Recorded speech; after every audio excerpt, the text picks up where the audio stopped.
Chapter 23:12. There are many memories of you in this city. I can't bear to part with them, but I have to force myself to. Mu Yanqing rushed out of the hotel. As he dialed Meng Qingshue's number continuously, he walked to the roadside and reached out to flag down a cab. The other party did not pick up the call.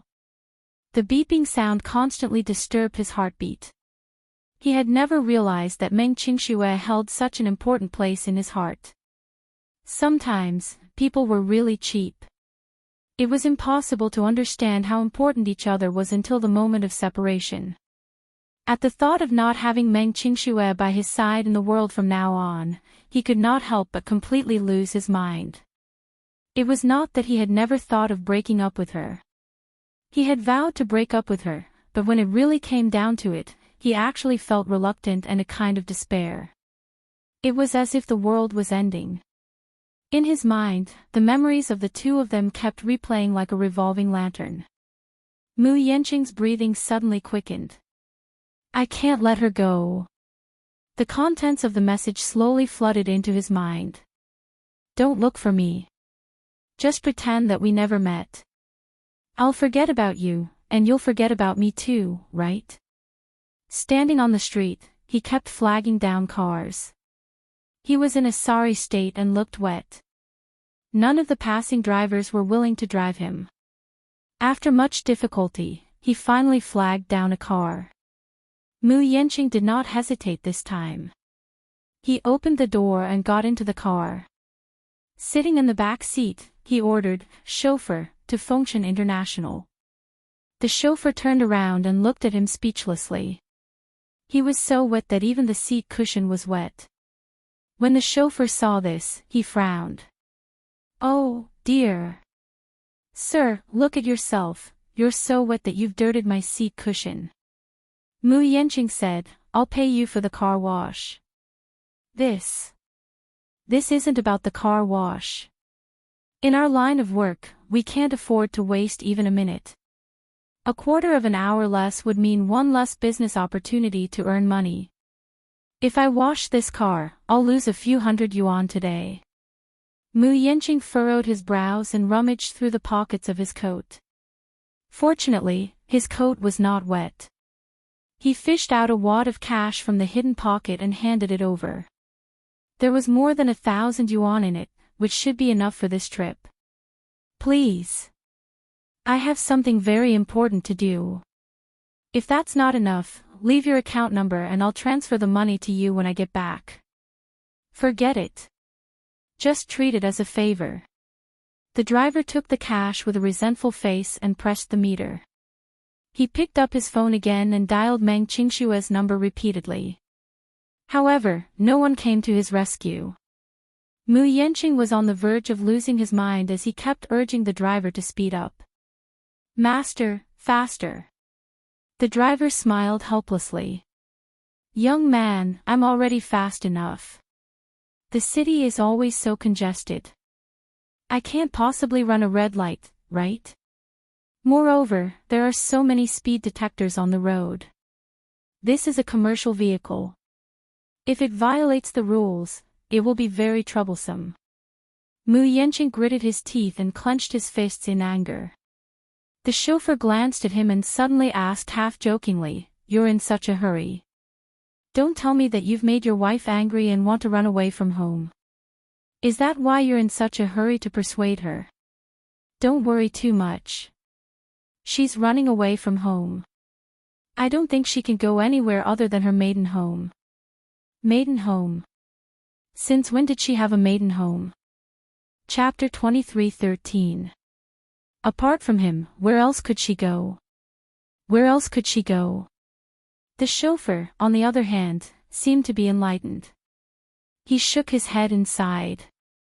Young man, I've seen a lot of things like this, but I still have something to remind you. Don't care about anything else, just cherish the person in front of you. Home was only where one's wife was. Don't only learn to cherish her when you lose her. By then, it'll be too late. When husband and wife quarrel, you should give in to the woman. After all, we're men. Mu Yanqing did not say a word from the beginning to the end. His face was gloomy. Half an hour later, the car arrived at Fengshan International Apartment. He was secretly annoyed. Why was the hotel so far away from the apartment? As soon as he got out of the car, he rushed into the elevator and pressed the button for his floor. When he reached his floor, he rushed out like the wind. Qingxue. He stood at the door and banged on it hard. Qingxue, open the door. It's me. Open the door. No one responded to his banging for a long time. Mu Yanqing lost his mind and raised his leg to kick the door hard. This time, the neighbor at the door was even more alarmed. Who is it? Why is there such a big commotion? The neighbor opposite opened the door and rubbed his sleepy eyes. When he saw him, he muttered unhappily, "Be quiet. I'm working the night shift. Let's be considerate of each other." Mu Yanqing ignored him. When the man saw him standing at the door, he was suddenly surprised. Are you looking for Xiaomeng? Mu Yanqing turned around abruptly, his eyes bloodshot. Do you know where she went? Oh, my. I saw her leaving with her luggage when I came back from work this morning. I asked her where she was going, but she didn't say much. She just said that she won't be staying here anymore. If anyone comes looking for her, just say that she's gone and is no longer here. After a pause, the man was suddenly shocked by the drastic change in Mu Yanqing's expression. Seeing his face darken, he was so frightened that he did not dare to speak. She left? Yes, the man nodded and said in a daze, I even saw her leave the key to the door in the mailbox. I don't know what's wrong with Xiaomeng. She's always smiling, but when I saw her this morning, I saw her frowning for the first time. Her eyes were red as if she had been crying. Who are you to her? Mu Yanqing furrowed his brows. He could not be bothered to reply to him. Instead, he opened the mailbox beside the door and was shocked to see a key lying quietly beside a bottle of milk. His breathing suddenly quickened, and he slowly took out the key. However, he heard the man's nagging. Xiaomeng's health hasn't been good recently. He's very sick. A while ago, he fainted at the door because of anemia. Fortunately, I discovered it in time and sent her to the hospital. The doctor said that she didn't pay attention to her nutrition during her pregnancy, which led to anemia during pregnancy. Who are you to him? Mu Yanqing turned to look at him and muttered, I'm the child's father. Are you her husband? The man was quite surprised and stared blankly as he said, Then why do I rarely see you here? I usually see little Meng alone. That day when I sent her to the hospital, I asked her if she wanted to contact the child's father. She refused to tell me and only said that she was very busy. How busy was he? He didn't take good care of his wife when she was pregnant. Mu Yanqing could not take it anymore. He picked up the key, opened the door, and entered the house. Chapter 23:14. He dialed Meng Qingshua's number again. A few seconds later, a phone rang from the sofa in the living room. Mu Yanqing was shocked. He loosened his grip on the phone and it fell to the ground with a thud. The black screen shattered. He walked over and picked up the phone from the sofa. He opened the messages and saw that there were 2 drafts. For some reason, they were not sent. Mu Yanqing's heart was empty and his expression was numb for a moment. He clicked on the text message and the words jumped out. His originally empty eyes suddenly focused. Yanqing, as you wish, I've aborted the child. This way, you can be at ease and pursue what you want. From now on, we're done. Everything you've given me is in the apartment. I've returned what I owed you, but I don't want you to return what you owe me. I'll just treat it as a dream between us. When I wake up from the dream, it's time to leave. Mu Yanqing, if love really exists in this world, you're probably the first and last person I've ever loved. If love really exists in this world, you're the only one I've ever loved. Mu Yanqing slumped on the sofa and looked up at the ceiling in a daze. Meng Qingshua's innocent face seemed to appear in front of his eyes. That year, for his birthday, she had meticulously prepared a sumptuous feast for him. After blowing out the candles together, she snuggled in his arms and asked coquettishly, "Yanqing, can we be together forever? We won't be apart for the rest of our lives." He nodded absent-mindedly. Meng Qingxue was not very satisfied with this perfunctory answer. "What's with the You're patronizing me again." He smiled and scratched her nose. "Okay, we'll be together forever and never be apart for the rest of our lives." She smiled. Her eyes seemed to hide countless stars, bright and moving. "You'll have to keep your word. If you let me down." "What will happen if I let you down?" he asked. She snorted and said, "If you let me down, I won't want you anymore. I'll leave you and go to a place where you won't be able to find me. I'll never see you again." This willful answer made him burst out laughing. So heartless. "Yes." Meng Qingxue nodded heavily. He hugged her and said gently, "Little liar, you can't leave me." "Why? If you leave me, where can you go? In this lifetime, you can only stay by my side forever." After a pause, he added, "You need me." When Meng Qingxue heard this, she was a little unwilling. She raised her head and asked carefully, "Then, do you need me?" She asked stubbornly, "Will you be sad without me?" Mu Yanqing covered his face with his trembling hands. His face was expressionless, but the tears that dripped from between his fingers silently betrayed him. Tick-tock, her tears fell onto the screen and she fainted. Yes. He needed her. Airport, waiting room. Meng Qingxue sat in her seat, holding a photo in her hand. She kept rubbing it, but she couldn't stop her tears. Drop by drop, they fell on the photo, smudging a corner. That was the only photo they took, and it was taken in the mall. It was a selfie. She pestered him relentlessly before he agreed to go into the small studio with her and take that one photo. Chapter 23:15. She gripped the corner of the photo tightly and cried pitifully. "Dear passengers flying from the capital to Haining, please take note that your flight CA0003 is about to take off. Please bring your belongings, present your boarding pass, and prepare to board the plane at Gate 3. We wish you a pleasant journey. Thank you." Meng Qingxue bit her lower lip hard when she heard the boarding announcement. Reluctantly, she stood up and walked to the dustbin. With tears in her eyes, she pretended to throw the photos into the bin. She turned around, dragged her luggage, and walked toward the boarding gate like a zombie. At the Song residence. When Jiang Qiming and Song Enya returned, both mother and daughter had different expressions on their faces. The two walked into the bedroom and closed the door. Song Enya turned around and asked worriedly, "Mom, what's wrong?" Jiang Qiming looked at her with concern and suddenly asked worriedly, "Did the plan go smoothly last night?" "Yes." "Did you do a clean job? He didn't find out anything fishy about you, did he?" Song Enya nodded. "He did as you said. He was unconscious after taking the medicine yesterday. In addition, he drank so much that he was already unconscious. Even if there were any mistakes, he wouldn't have found out."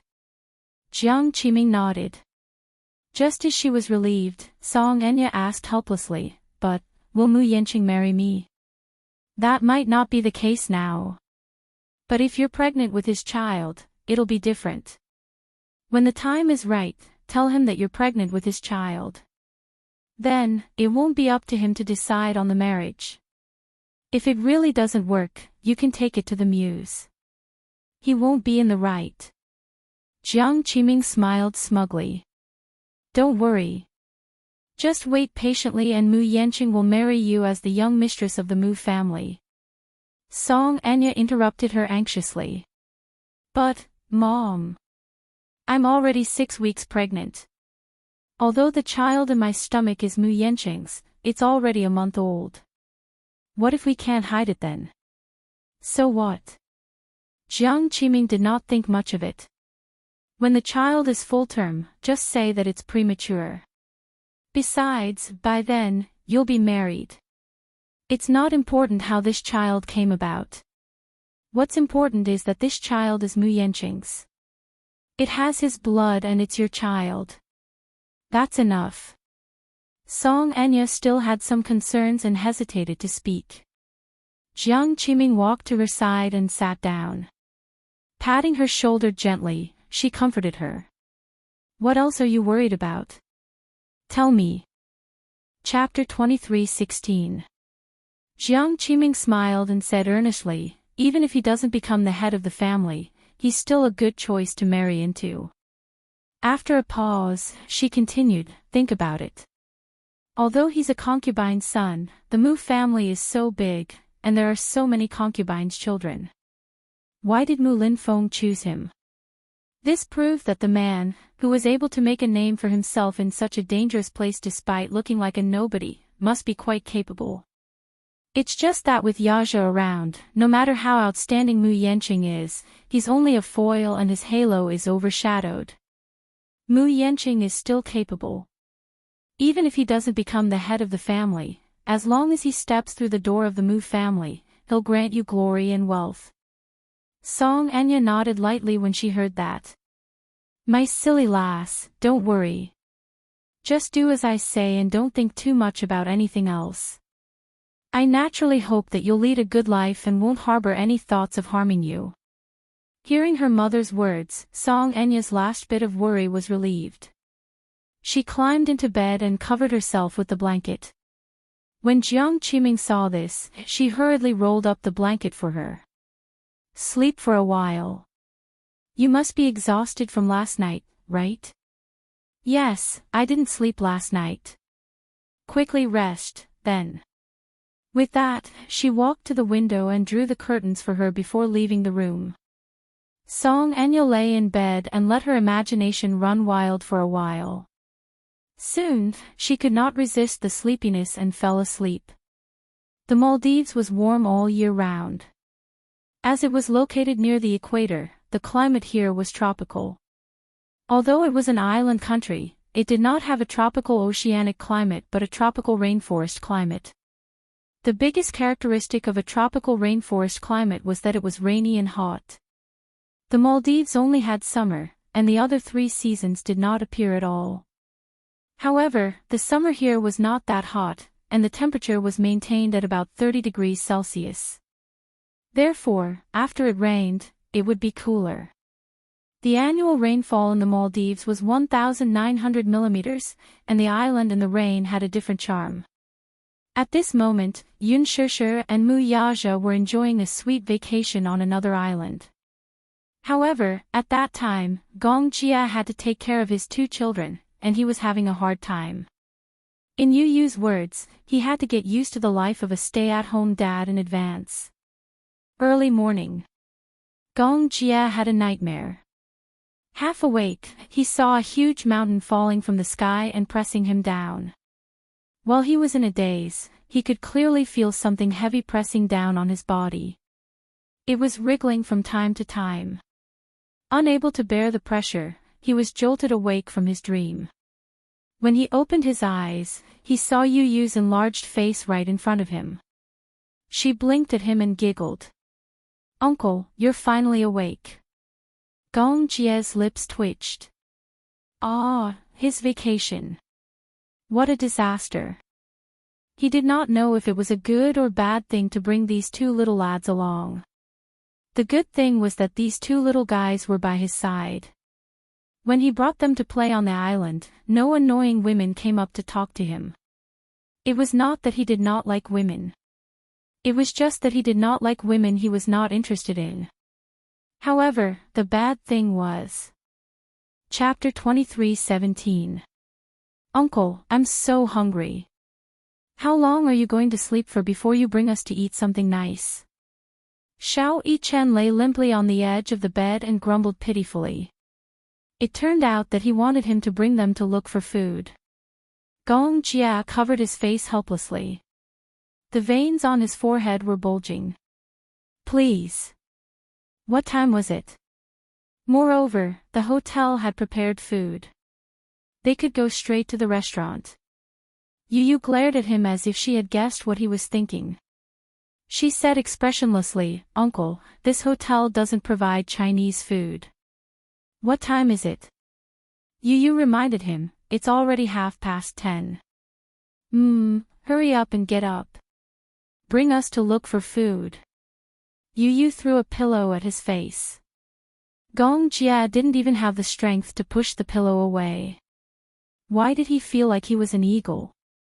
Early in the morning, Yu Yu and Xiao Yichen were like two little eagles, surrounding him and asking him to look for food. Sigh, in his imagination, he would hold hands with Yun Shishir, walk on the beach, and play in the sea. But now, it was gone forever. Gong Jia furrowed his brows as he lay on the bed listlessly. Yesterday, after he finally managed to get the two little guys to sleep, he was in a rare mood. He went to the bar on the island and drank a few glasses of imported wine. When he returned to the hotel, he slept until now. He could hold his liquor, but after drinking, he would sleep for a long time. In addition, he was jet-lagged recently. Therefore, he was sleepy and lethargic. It was hard to take care of children, especially these two energetic little guys. They seemed to have endless energy. After playing with them for an entire day, he was so tired that he almost collapsed. He wanted to cry but had no tears. Gong Jia began to consider if he should just leave the two lads on this island and escape from this place. No. If he did that, he would be hunted down by his sister with a rolling pin. Gong Jia shuddered at the thought of that. Just as he was feeling melancholy, wow. Xiao Yichen, come and take a look. Just as he was struggling to open his eyes, Yu Yu, who was lying on top of him, summoned Xiao Yichen as if she had discovered a new continent. Xiao Yichen crawled onto the bed and leaned over. What? What is it? Look at Uncle's. Wow, it's so big. Where? Wow. Really? It's huge. Gong Jia was confused. He hugged his pillow and couldn't see where Yu Yu was looking at. However, the next second, he felt a pair of small hands pulling down his boxers. A certain part of his body was exposed and he heard Yu Yu exclaim in surprise, "Wow! Amazing!" Xiao Yichen said enviously, "Uncle's is very big too. Is it as big as Daddy?" That sounds about right. Anyway, it's bigger than mine. Uncle's is so firm. Gong Jia finally understood what the two little guys were studying while lying on top of him. Just as he was about to sit up, Xiao Yichen happened to sit on his chest and pushed him back down. Yu Yu, do you think we can be like Daddy and Uncle when we grow up? Yu Yu said airily, "How would I know?" Chapter 23:18. Xiao Yichen also touched it out of curiosity. It's hot. Two hooligans. Gong Jia's face burned with anger. He gritted his teeth and said, "You two idiots, get off of me." Xiao Yichen turned around and covered his mouth with an irritating expression. He snickered and said, "Uncle, it's so early in the morning, but you seem to be very energetic." Gong Jia's face burned even hotter. He clenched his fists tightly and resisted the urge to hit him. He said, "Get off of me. Uncle is angry." Yu Yu snickered and obediently pulled up Gong Jia's pants. He patted him gently with his little hands and said comfortingly, Okay. We won't study it anymore. We're just curious." Gong Jia was speechless. Little brat. He deserved a beating. Xiao Yichen didn't get off the bed. Instead, he leaned back and lay on Gong Jia's body. He stretched out his limbs and said contentedly, Lying on Uncle's body is so comfortable." Yu Yu chuckled when he saw this. Then, he pounced on Xiao Yichen. Gong Jia felt as if he was being pressed down by a jack. He was about to be flattened. The three of them were stacked on top of each other like a human pyramid. Xiao Yichen was on top of Gong Jia, while Yu Yu was on top of Xiao Yichen. The two little guys were playing around on top of Gong Jia. Gong Jia was about to cry. "Sister, save me." It was already past 11 o'clock when he finally managed to get rid of the two little guys. After Gong Jia's outburst, Yu Yu and Xiao Yichen learned their lesson and promised repeatedly that they wouldn't mess with him anymore. Gong Jia threatened, "If you continue to mess around, I'll throw the two of you into the sea." Yu Yu said confidently, "Uncle, you're murdering your own nephews." "So what?" Gong Jia stood with his arms crossed and raised his eyebrows coldly. Yu Yu said evilly, "But we're not afraid. If Mommy finds out, she'll definitely throw you into the sea too." Gong Jia, he even knew how to threaten others. Forget it. He didn't want to lower himself to the level of these two little things. Therefore, after tidying up, Gong Jia took the two little guys to look for food. On this island, there was a very famous underwater restaurant called the Undersea Restaurant, which meant pearl in the local language. The restaurant was located 6 meters below sea level. The exterior was made of transparent plexiglass, and the walls and roof were made of water-resistant and transparent acrylic materials. Under the warm seawater, the restaurant was surrounded by colorful coral reefs. Various marine life shuttled back and forth between the coral reefs. Dining in such a restaurant under the sea was romantic and sentimental. However, the restaurant wasn't big. It could only accommodate 12 people at the same time. Moreover, it only provided lunch and dinner from 11 p.m. to midnight. Reservations were required 2 weeks in advance. However, Gong Jia naturally didn't need to make a reservation. There was always a seat in the restaurant reserved for him. After passing through the wooden walkway and walking down a few steps, they saw 6 tables. Each table could only seat 2 adults.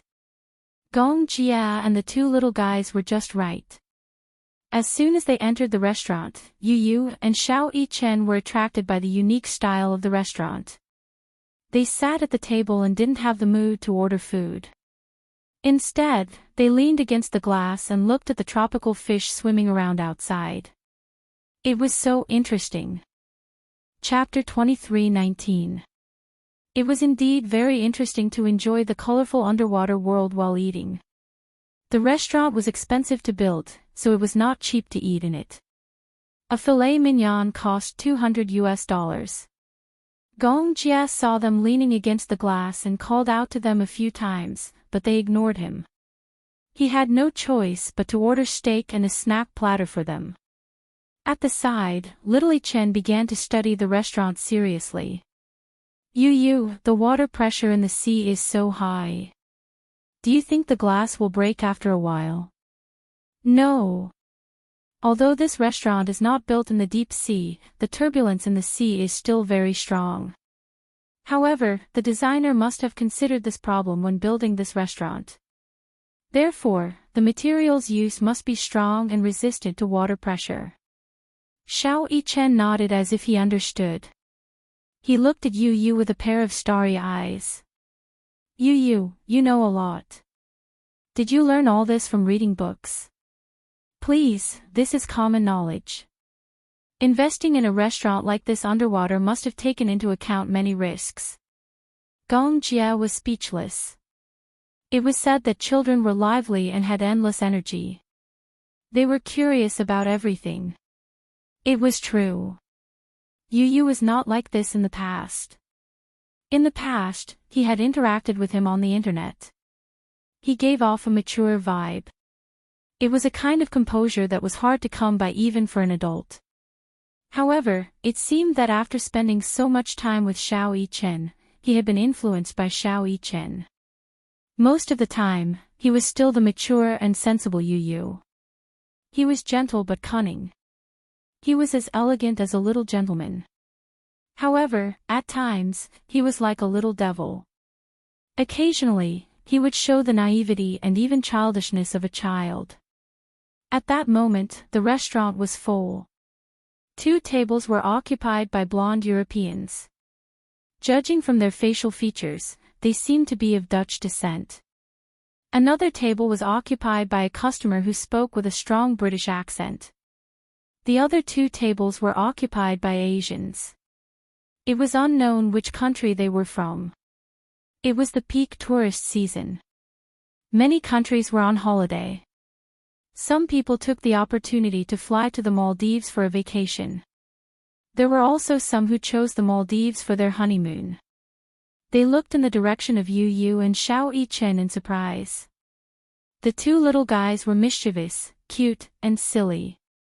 Their tender little faces attracted a lot of attention. Looking at Gong Jia, who was sitting at the side, she naturally assumed that the twins were his sons. Such a young stay-at-home dad. The most important thing was that he looked so sexy. His silver hair, which contrasted with his snow-white skin. Although the Europeans appreciated wheat-colored skin, they were also attracted by his handsome appearance. One of them, a blonde woman with blue eyes, pointed at Gong Jia and exclaimed to her companions in surprise. The other woman, however, smiled and said, "You look so handsome, he's so perfect for silver hair." Chapter 23:20. Unfortunately I does not marry dithing kaiful in love number. God Urekrisi. You know I can trissist to handsomein. The conversation between the 2 women fell into Yu Yu's ears. He turned around, glanced at them, and snickered. Xiao Yichen noticed his strange expression and asked curiously, "What's wrong? Do you see the 2 women at the table over there?" Yu Yu pointed. Xiao Yichen looked in the direction he was pointing and coincidentally met the gazes of the 2 women. The 2 blonde women greeted him in a friendly manner. "Hi. Hi." Xiao Yichen shyly retracted his head. He wasn't fluent in English and only knew the basics. However, Yu Yu was different. Just now, he had heard every single word of the conversation between the women. They were secretly talking about uncle just now. Yu Yu snickered. Gong Jia looked up and raised his eyebrows in confusion. "What's wrong? Uncle, didn't you hear them? They were talking about you just now." "Oh." Gong Jia casually flipped through the magazine on the table, but he didn't seem to care. "What did they say?" "They thought that we were your sons.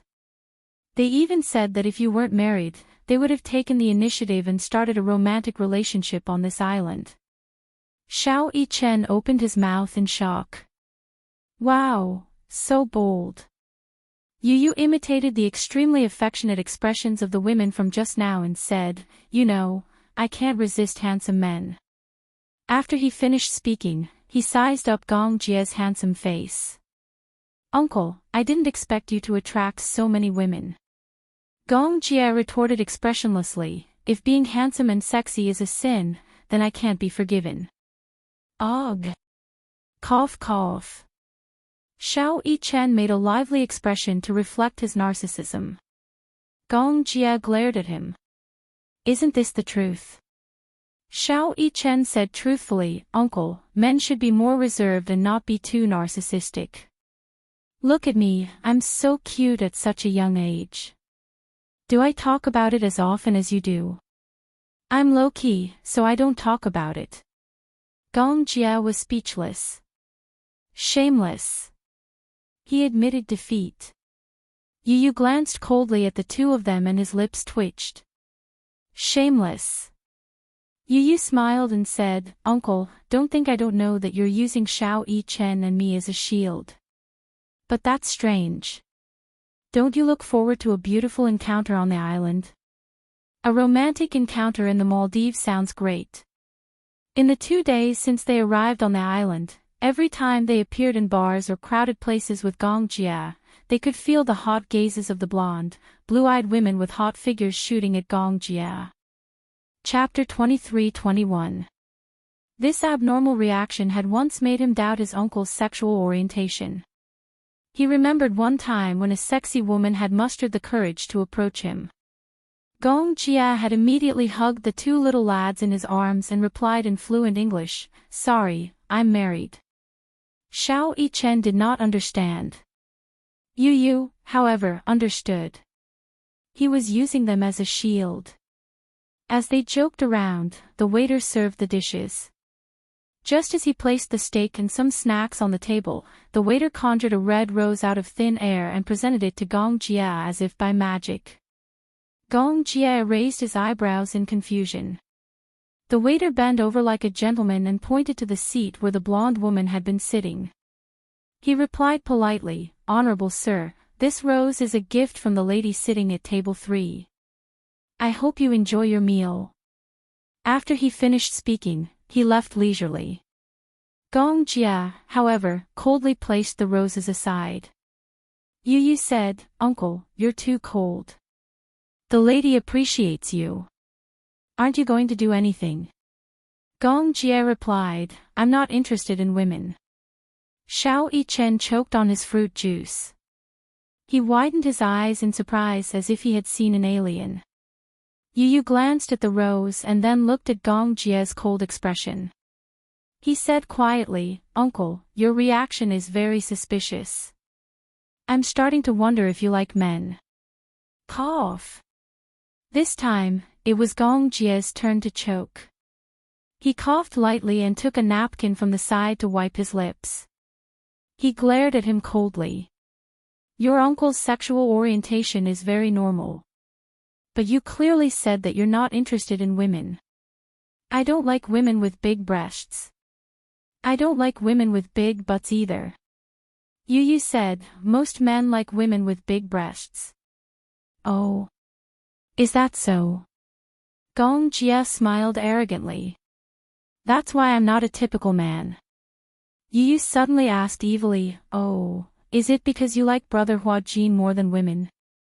Gong Jia's face froze. He looked up with a cold gaze. "Get lost." He touched a sore spot. Even now, he still felt uncomfortable when he recalled the situation that night. "I saw Uncle's ears turn red when he kissed Brother Huajin that night. He's obviously shy." The little lad's words were full of surprises, though. "Get lost." Gong Jia warned him with his gaze. If a person's gaze was truly lethal, the boy before him would have long been frozen into a popsicle. At the side, little Ichen's gossipy soul was instantly ignited. Uncle kissed Brother Huajin. Yeah. It's mouth to mouth. Xiao Yichen widened his eyes and exclaimed, "When did this happen? Why didn't I know about it?"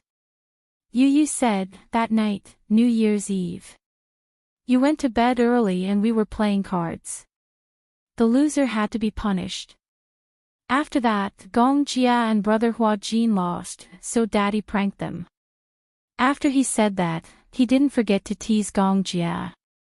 That night, Uncle kissed Brother Huajin a few times. Lips to lips, even your ears turned red. Gong Jia gritted his teeth. "Shut up." Yu laughed. Uncle, don't be shy. I'm very open-minded. I've never discriminated against gay people." Chapter 23-22. Gong Jia said angrily, "I'll repeat myself.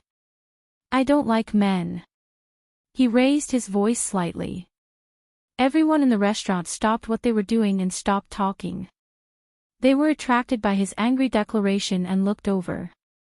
Even the waiter at the bar looked over in a daze, and his hands paused in their movements. The air froze. Gong Jia looked around coldly with an unfriendly gaze. Everyone was intimidated by this gaze and turned their heads away awkwardly, not wanting to look any further. Yu tried to hold back her laughter and coaxed, all right. I know. I won't tease you anymore." All right. I know I was wrong. Don't be angry, Uncle." Yu quickly coaxed him. After all, they were still counting on Gong Jia to make ends meet for the remaining few days on the island. If the joke went overboard, their uncle would really get angry. In a fit of anger, he would leave them on the island. It was too scary. Xiao Yichen was also a fence-sitter. He immediately stood on Gong Jia's side and accused, You, don't go overboard with your joke. Uncle obviously likes women. Yu glanced at him from the corner of her eyes. Humph, Mu Yichen, you've grown up. You even know how to rebel now. After the three of them finished their lunch, Gong Jia took the two little guys for a walk by the beach. At this time, many people were lying on deck chairs by the beach, enjoying the sun. Gong Jia's naturally powerful aura, coupled with his devastatingly handsome face, became a mesmerizing sight as he walked along the beach. Under the bright sun, his skin was shockingly fair. His skin was so perfect that not a single pore could be seen. He was shockingly handsome. His delicate skin was hard to hide even though he was wearing a simple t-shirt and beach shorts. Under the sun, his silver hair was dazzling and exuded a sense of abstinence. His skin was naturally snow white. In the past, he had tried to deliberately tan his skin. It was effective, but not obvious. Moreover, once he stopped, his skin would turn white very quickly. Gong Jia was a person who paid attention to his appearance. His original hair color was black, but his facial features were more feminine. He had a classical charm unique to the East. His eyebrows were picturesque, his lips were red, his teeth were white, his skin was smooth, his nose was high, and his eyelashes were long and thick. At first glance, his gaze was deep and melancholy, as if he had put on thick eyeliner. It could be said that his appearance, but it was not a particularly tough style. He and Yun Shishir were twins, so their facial features were very similar. Therefore, with black hair and such facial features, it was hard to avoid looking too feminine and beautiful. Fortunately, he was tall. Thus, when he was 16, he dyed his hair silver white. Once his black hair was dyed silver white, the feminine aura on his body was instantly gone. Instead, it was replaced by an extraordinary aura. Since then, he had maintained the habit of dyeing his hair. Along the way, many women came to strike up a conversation with him. Many European women were deeply infatuated with his handsome face at first sight. However, they often took the initiative to strike up a conversation, but none of them succeeded. Gong Jia always looked straight ahead and ignored them as if they were air. There was no other reason. Chapter 23:23. If it weren't for those annoying flirting, perhaps this would have been a perfect vacation. In the Maldives, the sun shone brightly, and it was like spring all year round. With such a warm climate, even if one were to lie on a deck chair and do nothing, it would still be extremely comfortable to quietly enjoy the sun. Many tall coconut trees and palm trees were planted by the sea. The stones were piled up and stacked in different styles. On the shore, the sea was crystal clear with a breathtaking light blue color. The beautiful coral reefs were clearly visible. Blue sky and white clouds, a gentle breeze. Stepping on the soft sand was extremely comfortable. The scenery was as beautiful as a painting. The reason why Gong Jia bought an island here was to make it convenient for him to come here for a vacation. Usually, there was a lot of work in the hurricane group. He was originally in charge of all the affairs in the European market. However, some time ago, after he took over half of the affairs in the African market, the pressure was overwhelming. The flames of war in Africa were incessant and frequent, and orders were increasing day by day. He flew all over the world. Every day when he woke up, he was either flying in the sky or floating on the sea. Because of the advantage of freight, orders for arms were often transported by cargo ships. Generally speaking, there were many ways to transport arms. Cargo planes, large trucks, cargo ships. However, cargo planes did not carry a lot of cargo, and the passage of cargo planes was often very cumbersome. Cargo ships could carry a lot of cargo, and there were ports all over the world. Therefore, he often sailed on the sea for many years. He still remembered one time, when he led a cargo ship through the Indian Ocean, they encountered a group of pirates and engaged in a fierce exchange of fire. This group of pirates had a lot of people. They were the pirates of the Indian Ocean. They were notorious for committing all kinds of crimes. When they encountered a cargo ship passing by, they would forcibly stop it, board the ship, rob, and indiscriminately kill the innocent. Many cargo ships encountered this group of bandits, but most of them were useless. In the end, the only result was that the captain and sailors on the ship were all killed and their bodies thrown into the sea. The cargo ship was directly hijacked by the pirates. Later, these pirates became more and more rampant, and their notoriety spread far and wide. Many cargo companies were terrified and most of them avoided this route. Gong Jia was fearless. What a joke! How could the cargo ships of those cargo companies compare to his cargo ship? The cargo ship was full of arms, and the entire cargo ship was equipped with anti-aircraft guns, rocket launchers, and torpedoes. Whoever dared to stop it was courting death. As long as the cargo ship hung the flag of the Hurricane Group, no pirate dared to stop it. But that time, something happened. That time, the strong wind at sea blew the flag away. The cargo ship did not hang the flag, and the cargo ship passed through the Indian Ocean. Naturally, the pirates came to cause trouble. The two sides exchanged fire. Gong Jia killed every last one of the pirates, but due to the intense exchange of gunfire, some of the cargo ship's equipment malfunctioned, so they had no choice but to stop at an island not far away. This island was an uninhabited island in the Maldives. Gong Jia thought that the scenery here was pretty good and thought that it would be nice to come here for a vacation in the future.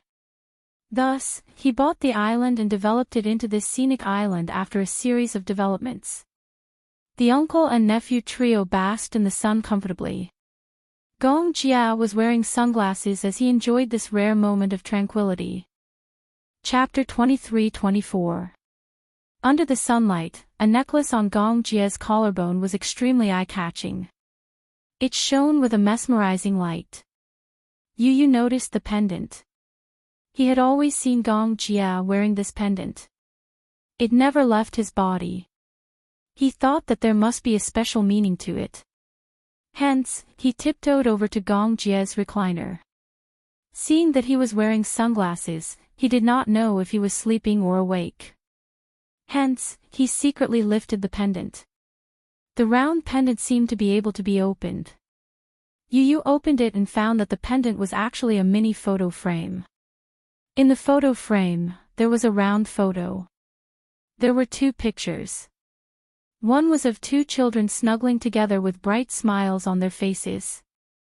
Yu recognized at a glance that the children in the photo were his mother and uncle when they were young. From the looks of it, the two children in the photo were about 7 years old. However, Gong Jia was not as tall as he was now. He was even shorter than Yun Shishir when he was young. Yun Shishir hugged the 7-year-old Gong Jia and made a V sign. Her lips were red and her teeth were white. She was smiling brightly. Gong Jia, on the other hand, seemed a little shy. He leaned his head on Yun Shishir's shoulder and looked at the camera. His smile was a little shy and reserved, but his eyes were clear and bright. His black hair was soft and beautiful, falling obediently to his temples. Under his bangs, his eyebrows were gentle, and he looked like an obedient little lamb. He was wearing a snow-white shirt and a small bow tie. He looked elegant and cute. One of his small hands was hugging Yun Shishir's waist, while the other hand made a V sign. However, he did not know if it was because he was shy or for some other reason. His 2 fingers were slightly curled up, and he looked shy. Yu muttered in his heart, "Uncle was clearly very cute when he was young. He even looked a little like me." The miraculous thing about genes. But after he grew up, how did he grow up to be a little devil? He was black-bellied, unruly, and insufferably arrogant. In his mind, a little Gong Jia and the Devil King were standing together. One was as cute and innocent as a lamb, while the other had his hands in his pockets, wore a pair of sunglasses, and had a head full of silver hair. He looked sharp and imposing. He was like a completely different person. Yu Yu looked at the other photo. In the photo, a young woman was sitting by a flower bed, twirling a Chinese rose in her hand. She had a gentle smile on her face. She had a face that was very similar to Yun Shishir's. She was gentle and beautiful, and her eyes were like a painting. Especially her pair of black eyebrows, they were like the clouds in the distant mountains, and her eyes were like water. Her straight black hair, without any adornment, was just like a waterfall, slanting from her shoulders and gently sticking to her back. Occasionally, a few strands would fall to her temples, but it made her look even more charming and moving. Yu Yu sighed again. Genes were such a wonderful thing. He recognized her at a glance. This woman was probably his mommy's mommy, his grandmother. He could tell. His grandmother and his mommy were both very fond of Chinese roses. Perhaps it was also because his grandmother liked Chinese roses that his mommy had been meticulously raising a patch of Chinese roses in the back garden. Xiao Yichen leaned over and took a look. His eyes widened in surprise. Is this grandma when she was young? Yes. Yu Yu nodded, his gaze warm. Xiao Yichen said, Grandma was also a great beauty when she was young. Nonsense. Yu Yu flicked his forehead. Otherwise, how could mommy be so beautiful? Chapter 23-25. It was no wonder Uncle always carried this pendant with him. He must have missed Grandma a lot, right? Xiao Yichen glanced at the photo of Gong Jia and Yun Shishir standing together. Looking at how shy Gong Jia was as he snuggled up in Yun Shishir's arms, he suddenly said in disdain, I didn't expect Uncle to be a little kid when he was young. It's hard to imagine how short and small he was. What did Uncle eat to be so tall? Yu Yu also said bitterly, I want to know too. I feel like Uncle was shorter than me when he was young. Xiao Yichen said, but Uncle is about the same height as Daddy now. Daddy is 189 centimeters. Gong Jia heard their discussion and opened his eyes. He took off his sunglasses and glared at them unhappily. Who said I was a little kid? I was tall when I was young. Some boys were older than me by a few years, but they weren't as tall as me. Yu Yu raised the pendant in front of his eyes and pointed at the little kid snuggling up in Yun Shishir's arms. No matter how tall he wasn't as tall as mommy. Gong Jia saw him pointing at the photo and glanced at it. His face suddenly turned red and he coughed awkwardly. He was inexplicably shy. Yu Yu didn't know whether to laugh or cry. Uncle, why are you so shy for no reason? Xiao Yichen added, because he got slapped in the face for bragging. He kept saying that he was tall when he was young, but in the photo, he was clearly much shorter than mommy. Gong Jia muttered, that short one isn't me. Yu Yu said, huh? Xiao Yichen was also shocked and stared blankly. He said noisily, if it wasn't you, then who was it? Could it be mommy? Gong Jia's expression was a little strange. He looked away awkwardly and said helplessly, yeah, the one with short hair is your mommy. Yu Yu and Xiao Yichen heard this and their little mouths formed an O shape. Disbelief was written all over their faces. Yu Yu said in a daze, then, the one with the pigtails is you. Xiao Yichen said in disbelief. Gong Jia closed his eyes and admitted reluctantly, yeah. It's me. 0 dash. Lying next to his uncle, Yu Yu curiously imagined the scene. In her mind, little Gong Jia secretly took out a dress from Yun Shishir's wardrobe and put it on. He compared it in front of the mirror, then climbed onto his grandmother's dressing table and clumsily smeared lipstick on his mouth. Goosebumps rose all over Yu Yu's body. Pervert. No wonder. No wonder he wasn't interested in women. Yu was speechless. So uncle was a transvestite when he was young. Xiao Yichen stabbed him again. Pervert. Gong Jia said innocently, humph. How is that possible? I've never liked to wear dresses, but, at that time, I had no choice.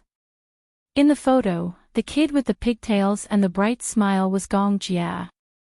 This photo was taken when he and Yun Shishir were 7 years old.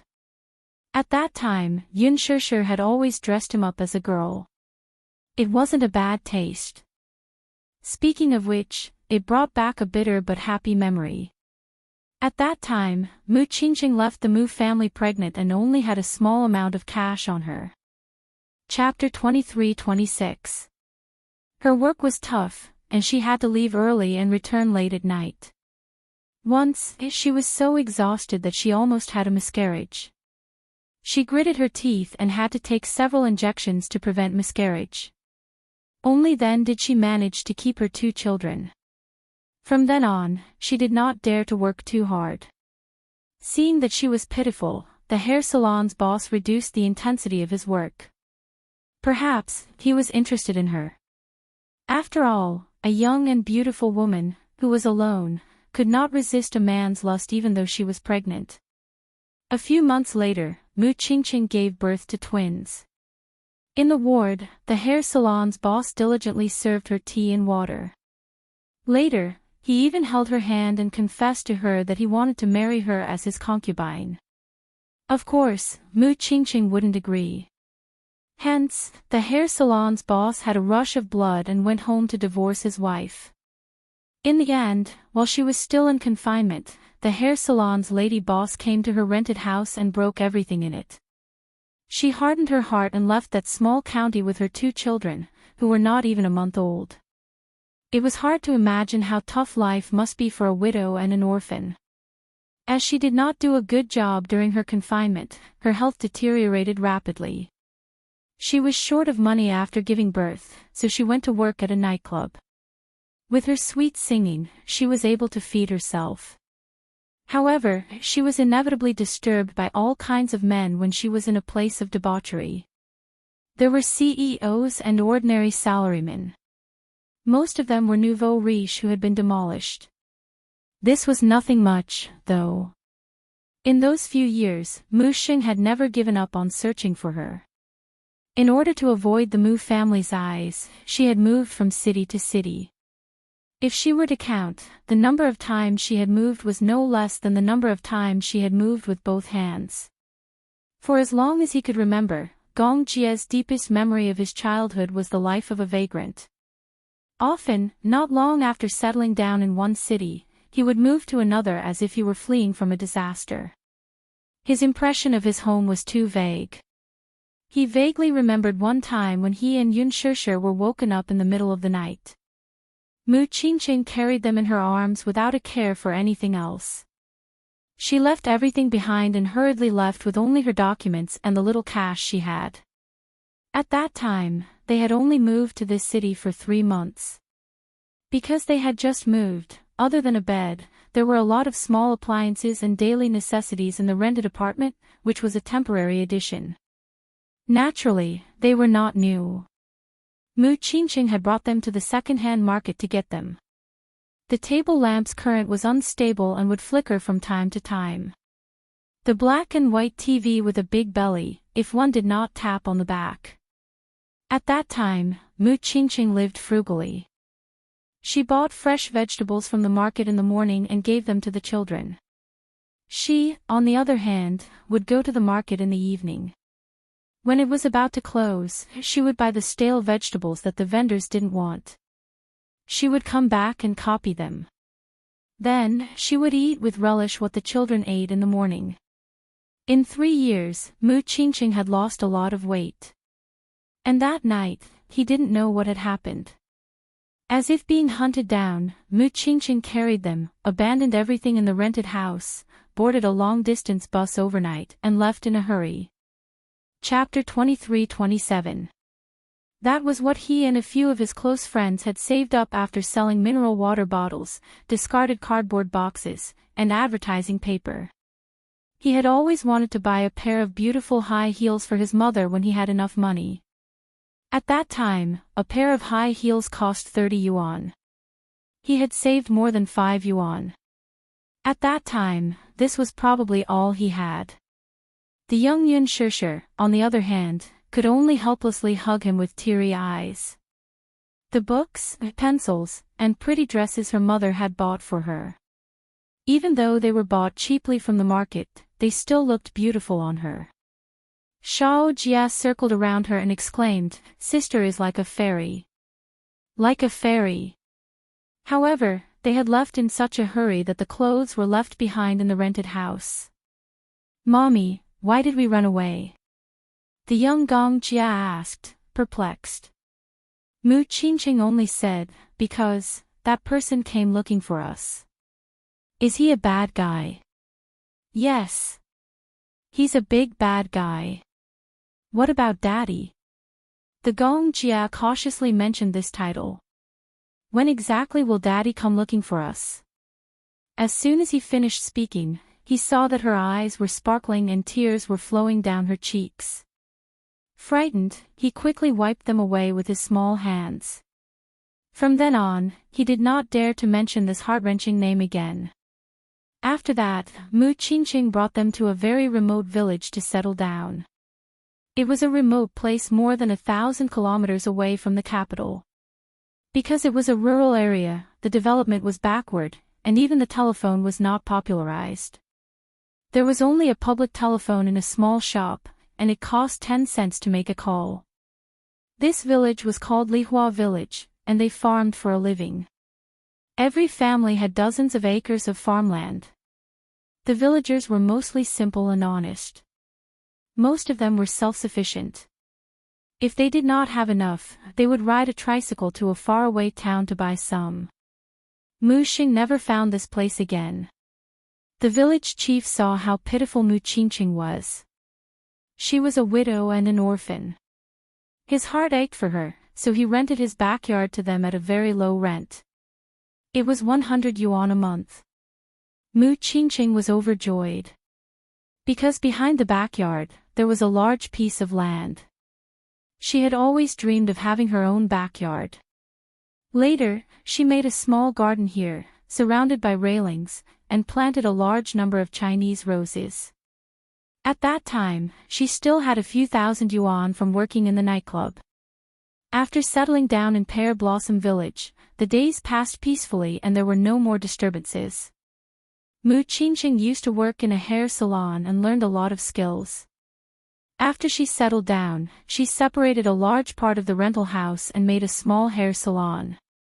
At that time, when the village women saw such a beautiful and fashionable woman coming to the village, they followed suit and came to her to have their hair cut. At that time, the hair salon was a novelty in the village, and she was the only one. Men and women, old and young, all patronized her business. Sometimes, a haircut would cost 3 yuan, a bag of rice, or a barrel of grain and oil. As for the rice and oil, she would keep them for herself.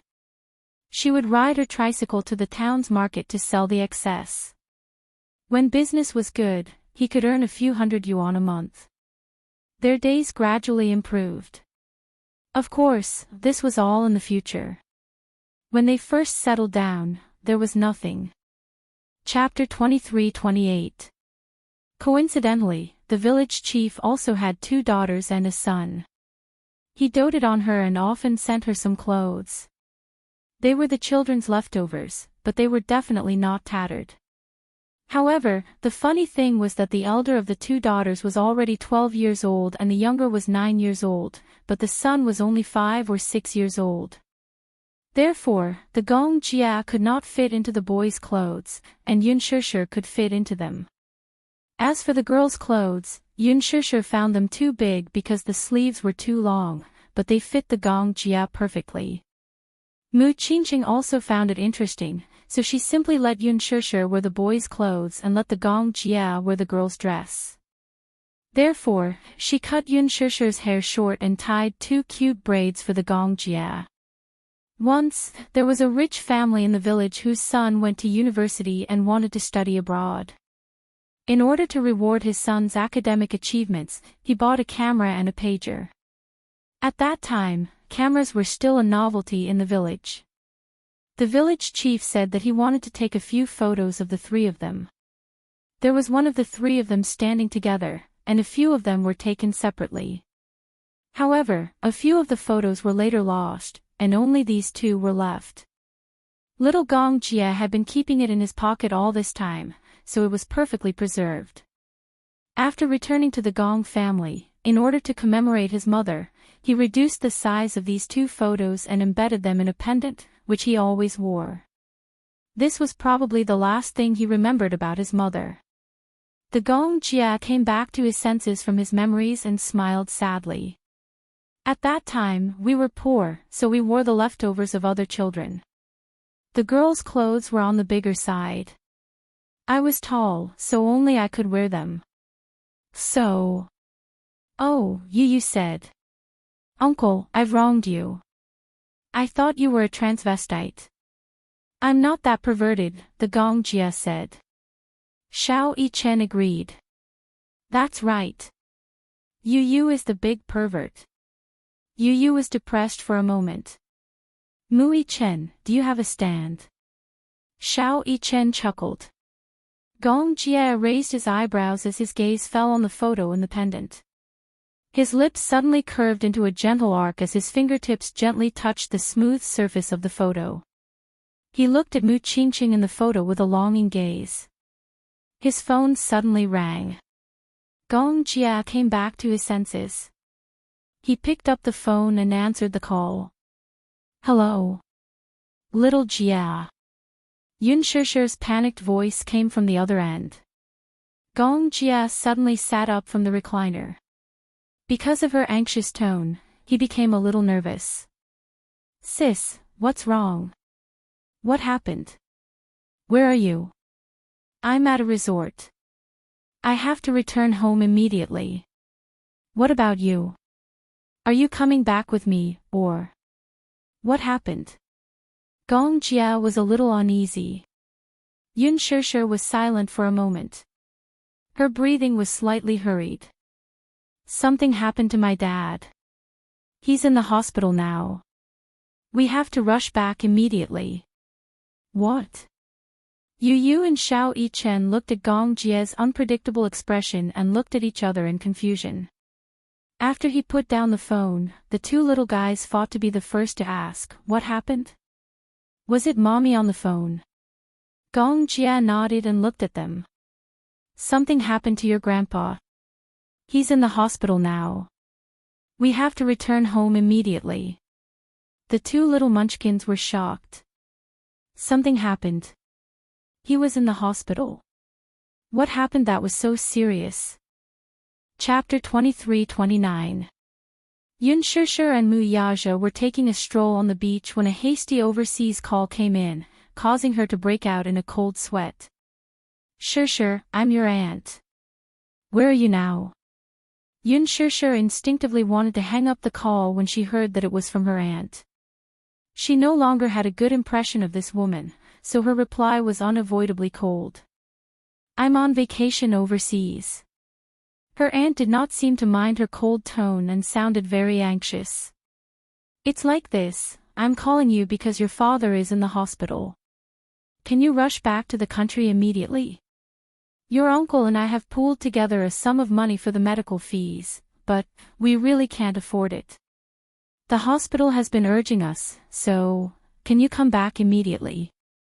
Yun Shusher was shocked. Hospital? Is he sick? No, her aunt seemed to have received quite a shock as well. Her voice was trembling with fear. I only found out about this after receiving a call from your uncle. As your uncle's legs are inconvenient, Qingmiao and I rushed over to send your father to the hospital. She laughed and even emphasized that they were the ones who sent Yun Yeqing to the hospital. Yun Shusher panicked. What exactly happened to my father? Tell me clearly. Sure, don't panic. It's like this. Your father was splashed with concentrated sulfuric acid on his way home from a night shift. He's still in the emergency room right now. I heard from the doctor that your father has many burns on his body. It seems that he was splashed with sulfuric acid head-on, especially on his face. His life is still in danger. Yun Shishir's breathing suddenly quickened. Sulfuric acid. And concentrated sulfuric acid at that. Who was it that was so ruthless? Her father was usually kind and never made enemies, so he did not offend anyone. Who on earth was so deranged to do such a vicious thing? Muyaja knew how serious this matter was. Without another word, he booked the earliest flight. After meeting up with Gong Jia, the five of them boarded the flight back to the country. As there were no direct flights to Beijing, they flew from the Maldives to Sea City and then back to Beijing. It was already 7:30 p.m. when they arrived in Beijing. It was rush hour now, so they wasted a lot of time on the way to the hospital by taxi. By the time they reached the hospital, Yun Yeqing was still in the operating theater. Yun Shishir did not care about Gong Jia and Mu Yaja behind her. She squeezed into the elevator and went up to the floor where the operating theater was located. When she rushed over, she saw Xiang Yu guarding outside the operating room while Yun Yeho was slumped on the side with a gloomy look on his face. Uncle. Shishir. When Yun Yeho saw Yun Shishir rushing back, he felt as if he had seen his savior and felt dizzy all of a sudden. Yun Shishir rushed over and glanced at the light above the operating theater. Operation in progress, she said in a daze. Dad hasn't come out of the operating theater yet. Just as Yun Yeho was about to speak, Xiang Yu came up to him with tears streaming down her face. Shishir, you're finally here. Your father is still in danger. The doctor has only come out twice and told us to be mentally prepared. He could die at any time. Yun Shishir's face changed drastically when she heard that. Chapter 23:30. Xiang Yu wanted to say something but hesitated when she heard that. Under her father's glare, she shrank to the side in grievance and kept quiet. Behind them, Mu Yaja and Gong Jia arrived with the two little lads. He walked over with a solemn expression. Seeing Yun Shishir's desolate expression, he was about to ask her something when the door to the operating theater suddenly opened. The doctor walked out and, upon seeing so many people, immediately asked, "Are all of you the victim's family members?" "Yes. I am." Yun Shishir went up to him anxiously. "I'm his daughter." "How's my father now?" The doctor said tiredly, "It's hard to say. He's still in the emergency room. Go and settle the medical bills first before we can proceed with the surgery." Yun Shishir nodded. "Okay." Mu Yaja immediately said, "I'll go and settle the medical bills." Okay. Yun Shishir nodded again, but her eyes had become hollow. Gong Jia could not help feeling sorry for her when he saw her in a daze. He walked over and put his arm around her shoulders to comfort her. "Sis, don't worry. It's especially at times like this that you need to be calm to deal with the next problem." "Okay." Yun Shishir nodded solemnly. She had to calm down. Yun Yeho said, "Your father is still in the emergency room and is still in critical condition. What's more important now is for us to stay calm. If we lose our composure, your father will have no one to rely on." Yun Shishir was heartbroken. What exactly happened? Why did they say that he was splashed with sulfuric acid for no reason? Who did this? Yun Yeho let out a long sigh and shook his head. "I don't know, either. I don't know which D*MNB* star did this either. Splashing someone with sulfuric acid is too cruel. Too cruel. This incident happened last night. Last night, Yun Yeqing was working the midday shift and only got off work at 10 p.m. As usual, Yun Yeho was waiting for him at home. However, last night, until past midnight, there was still no sign of him. He called several times in a row, but no one answered. After waiting for a long time, Yun Yeho could no longer sit still, so he pushed himself out of the house in his wheelchair. As soon as he stepped out of the door, he heard a commotion not far away. He curiously rushed over, only to find a group of people surrounding a person lying on the ground. They were shaking their heads, sighing, and calling the police. It was so crowded that not even a drop of water could trickle through. Yun Yeho was not in the mood to meddle in other people's business, but he heard someone exclaim in surprise, "Isn't this the family from room 203? I've seen him a few times. His surname is Yun, what's his name again?" His heart skipped a beat when he heard that. He immediately squeezed through the crowd and found the unconscious man lying face down in a pool of blood. No one dared to touch him. Some people said that the small bubbles around him were concentrated sulfuric acid. If they touched it, they would get burned. They had to wait for the police and ambulance to arrive. Yun Yeho's face turned as white as a sheet upon hearing that. Concentrated sulfuric acid. Trembling with fear, he took another look at the pool of blood on the ground and almost fainted from fright. Immediately, he cried for help in a panic. "This is my brother. This is my brother. Help. Quick, save him." Chapter 23:31. Yun Yeho, on the other hand, was so anxious that tears rolled down his cheeks. As he was lying on the ground, no one dared to touch him. No one knew whether he was dead or alive, so he could only sit in a wheelchair and worry helplessly. In the end, when the police arrived, the hospital informed them that the ambulance had met with an accident on the way. When it rains, it pours. Yun Yeho made a call to his wife, who rushed over with Qing Miao in tow. She arranged for her men to send him to a nearby first aid station. By the time the ambulance finally arrived, he was already on the brink of death. Yun Yeho glanced at Yun Yeqing. His face was badly mangled and unrecognizable due to the large area of burns. He was so frightened that he fainted once. By the time he woke up, his mother had accompanied him to the hospital. After 2 resuscitation attempts, they issued 3 notices of critical illness. Yun Yeho was both mentally and physically exhausted from staying up the whole night in fear. His mother was not exaggerating either. Every time the doctor came out of the operating room, he had to be mentally prepared for the aftermath. A person could die at any time. 50% of the burn area in the province was mainly on the face, neck, and shoulders. His condition was still very unstable, and his life was not out of danger yet.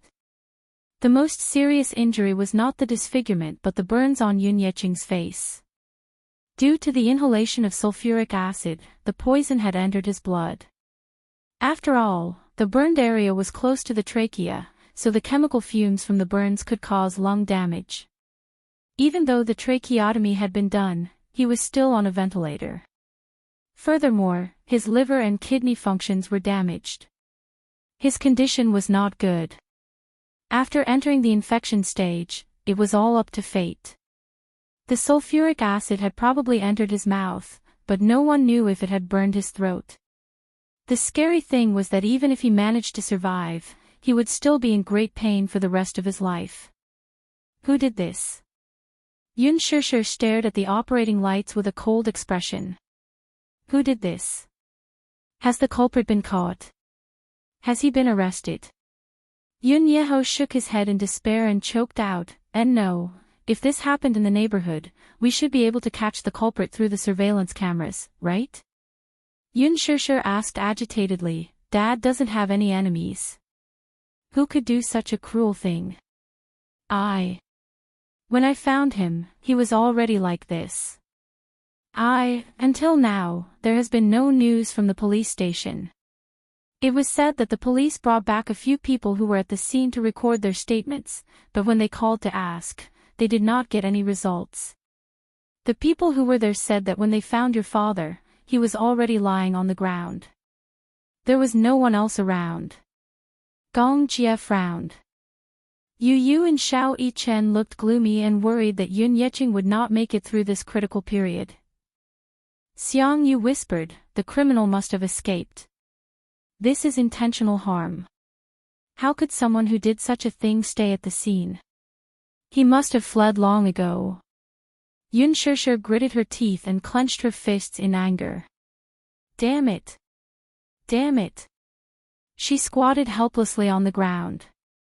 Her heart was burning with anxiety, but she wanted to cry but had no tears. Shishir, don't worry. Let's wait for the doctor to come out first. Now, we can only wait and see the result. Chapter 23:32. Xiang Yu comforted her in the same way. Yun Shishir remained expressionless and did not react. At this moment, she could not hear any words of comfort as her mind was completely blank. Mu Yaja paid the medical bills. When he returned, he saw Yun Shishir sitting on the long bench with a forlorn expression. Her face was dull and lifeless. Gong Jia was beside her, holding her hand tightly and hugging her shoulders. Mu Yaja walked over and sat down beside her. When Gong Jia saw him, he said, "Brother-in-law, stay with her. I'll send you and Xiao Yichen home." Okay. Yu suddenly said, "I want to stay with mommy and wait for grandpa to come out of the operating theater." Xiao Yichen added, Me too. I don't want to go home. I want to be with mommy." Xiao Yichen did not have any feelings for Yun Yeqing, but when he saw his mommy in pain, he felt sorry for her and could not bear to leave. Mu Yaja said, "Then, you two sit here and be good." Okay. Time passed by slowly, second by second. Yun Shishir had never felt time pass so slowly before. Every hour felt like a century of torment. At dawn, the door to the operating theater finally opened.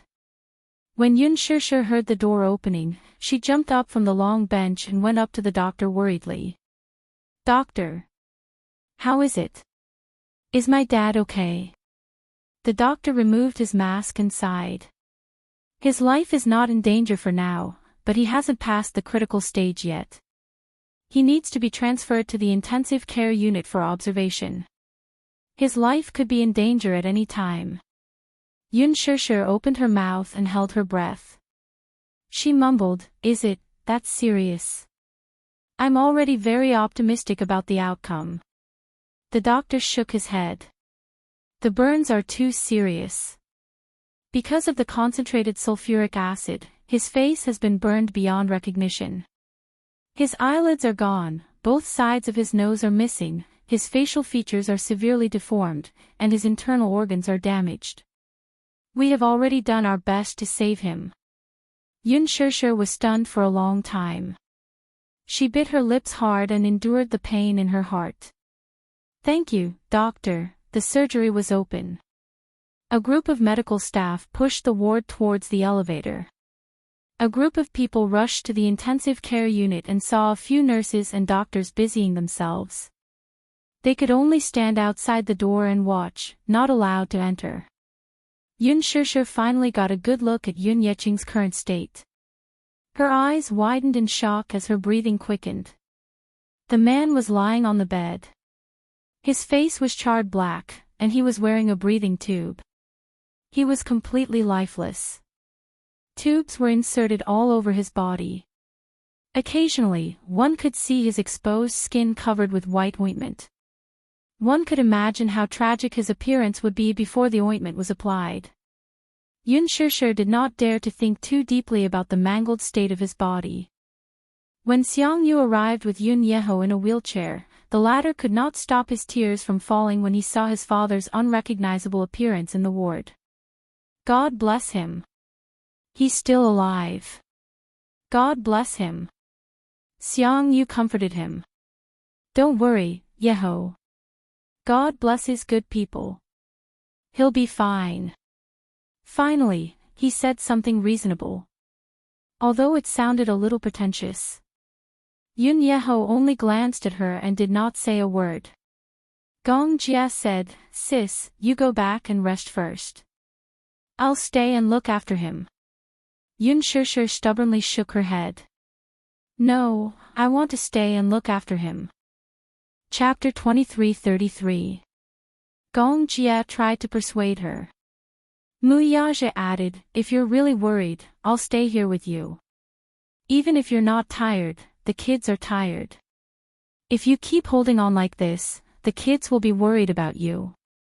Yun Shishir glanced at Yu Yu and Xiao Yi Chen who were sitting at the side. She saw that they couldn't hide the heartache on their faces, so she nodded. "I've already booked 2 rooms at the hotel next to the hospital. This is the room card." Gong Jia passed the room card to her. Yun Shishir took it and was still worried. "If he wakes up or if there's any news, inform me immediately." Mu Yaja nodded and said, "Okay, don't worry. I'll go to the police station later to find out more about the situation." Yun Shishir was relieved. She held the hands of the 2 kids and walked away, looking back repeatedly. It was not until Yun Shishir and the 2 little kids disappeared at the end of the corridor that the smile on Gong Jia's face faded a little. He narrowed his eyes slightly. "Suspicious, very suspicious." "Ha." Mu Yaja glanced at him suspiciously. Gong Jia said, "Is there any news from the police station?" Mu Yaja pondered for a moment. "The preliminary suspicion is that it's a robbery." "Robbery?" Gong Jia sneered. "What evidence do you have?" "Generally speaking, it's only when there are no clues that it's a robbery." Mu Yaja said expressionlessly, "The efficiency of the police station is low. What kind of clues can they find in such a short time? I just sent someone to take a look at the scene. When they came back, they said that the police station didn't protect the scene in time. There was a heavy rain last night, so the evidence collection might be affected." Gong Jia commented coldly, "What a good-for-nothing." Mu Yaja said, "Robbery. How could it be a robbery? I've never seen a robber carrying sulfuric acid. If it wasn't for some deep hatred, he wouldn't have crippled someone to this extent." Gong Jia added, "We can only wait for uncle to wake up and ask him personally. Only then can we get some clues. I'm afraid it'll be difficult." Mu Yaja suddenly said. Gong Jia frowned in confusion. "Difficult? What do you mean?" "Concentrated sulfuric acid, splashed all over his face. According to the doctor, he inhaled a lot of sulfuric acid. I don't know if there's any hope of him being able to speak in the future. The doctor said that Yun Yeqing had inhaled sulfuric acid and burned his vocal cords. There was little hope of him regaining his ability to speak in the future. How inhumane." Mu Yaja clenched his fists with lingering fear and said slowly, "I'm worried that that person is after Shishir. She only implicated Yun Yeqing because she wanted to intimidate her." When Gong Jia heard this, he could not help but feel shocked. "Does elder sister have any enemies?" Mu Yaja frowned. "Yes. A lot." But in his impression, there was no one who would have the guts to do such a deranged thing after making enemies. Unless that person had a death wish. Mu Yaja suddenly thought of something. He stood up abruptly and said to Gong Jia, "Stay here and look after her. I'll make a trip to the police station." "Okay." Gong Jia glanced at his watch and asked, "Is there anyone at the police station now? This matter must be investigated immediately. Someone has to come even if there's no one." With that, he got up and left. Gong Jia looked at him silently and curled his lips, but his brows could not relax for a long time. He could not help but worry when he thought of Yun Shishir and the 2 little guys in the hotel. He picked up the satellite phone and dialed a number. Seville. Chapter 23:34. "Yes, young Master Gong. Send a team to guard the Yi Garden Hotel next to the Jinghan Fire and Burn Hospital." "Understood." After hanging up the call, Gong Jia sat quietly with his arms crossed outside the ward's door. At the police station, Muyaja had made a call before he left. After expressing his intentions, the other party immediately said that they would pass on his message to the chief. When he arrived, he only sat for a short while before the bureau chief arrived, looking travel-worn. It was only 3:00 in the morning. The old bureau chief was still lying on his comfortable bed at home. When he heard that a big shot was coming to the police station to investigate a case, he immediately got up from his bed and rushed to the police station in 20 minutes. When he walked in and saw Muyaja sitting in the waiting room, he secretly wiped away his cold sweat and immediately greeted him with a warm smile. "Chairman Mu. You've been waiting for a long time, haven't you?" He. "Chairman Mu. Oh." Muyaja cursed inwardly. The Mu Group's actions are really slow. They're probably not ready to make an announcement yet. Therefore, the public barely knows that I've stepped down as the Mu family's head. Forget it. Now is not the time to be calculative about this. Who knows if these snobs will still treat me so warmly after knowing that I'm no longer the Mu family's head.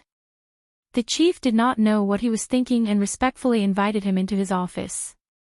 Muyaja did not waste time on small talk and went straight to the point.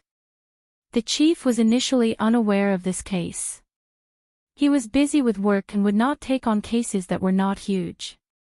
Just as Muyaja brought up the case and wanted to ask about its progress, the chief called to summon the team leader in charge of this case. The team leader had just entered the office when he was eagerly introduced by the chief. His face turned pale with fright. Initially, he thought that this might be an ordinary robbery case. He had investigated the scene before and found nothing suspicious. Moreover, the suspect had escaped, so they had lost all leads. Moreover, Yun Yeching was still in a critical condition and had yet to regain consciousness. Thus, they had to put the case aside for the time being. What he did not expect was that the family head of the victim was the rumored young CEO of the Mu family. He could not help but break out in cold sweat. Indeed, one could not judge a book by its cover. He thought that the victim was just an ordinary person. Who would have thought that he had such a big shot backing him? He found out that Yun Yeching worked in a factory and barely made a living with a salary of a few thousand yuan a month. If he was close to the Mu family, he would not have to suffer like this. Any job that the Mu family casually assigned to her would be a lucrative one. Thinking of this, the team leader broke out in cold sweat. "I'm sorry. If I knew that he was your relative, I wouldn't have neglected him."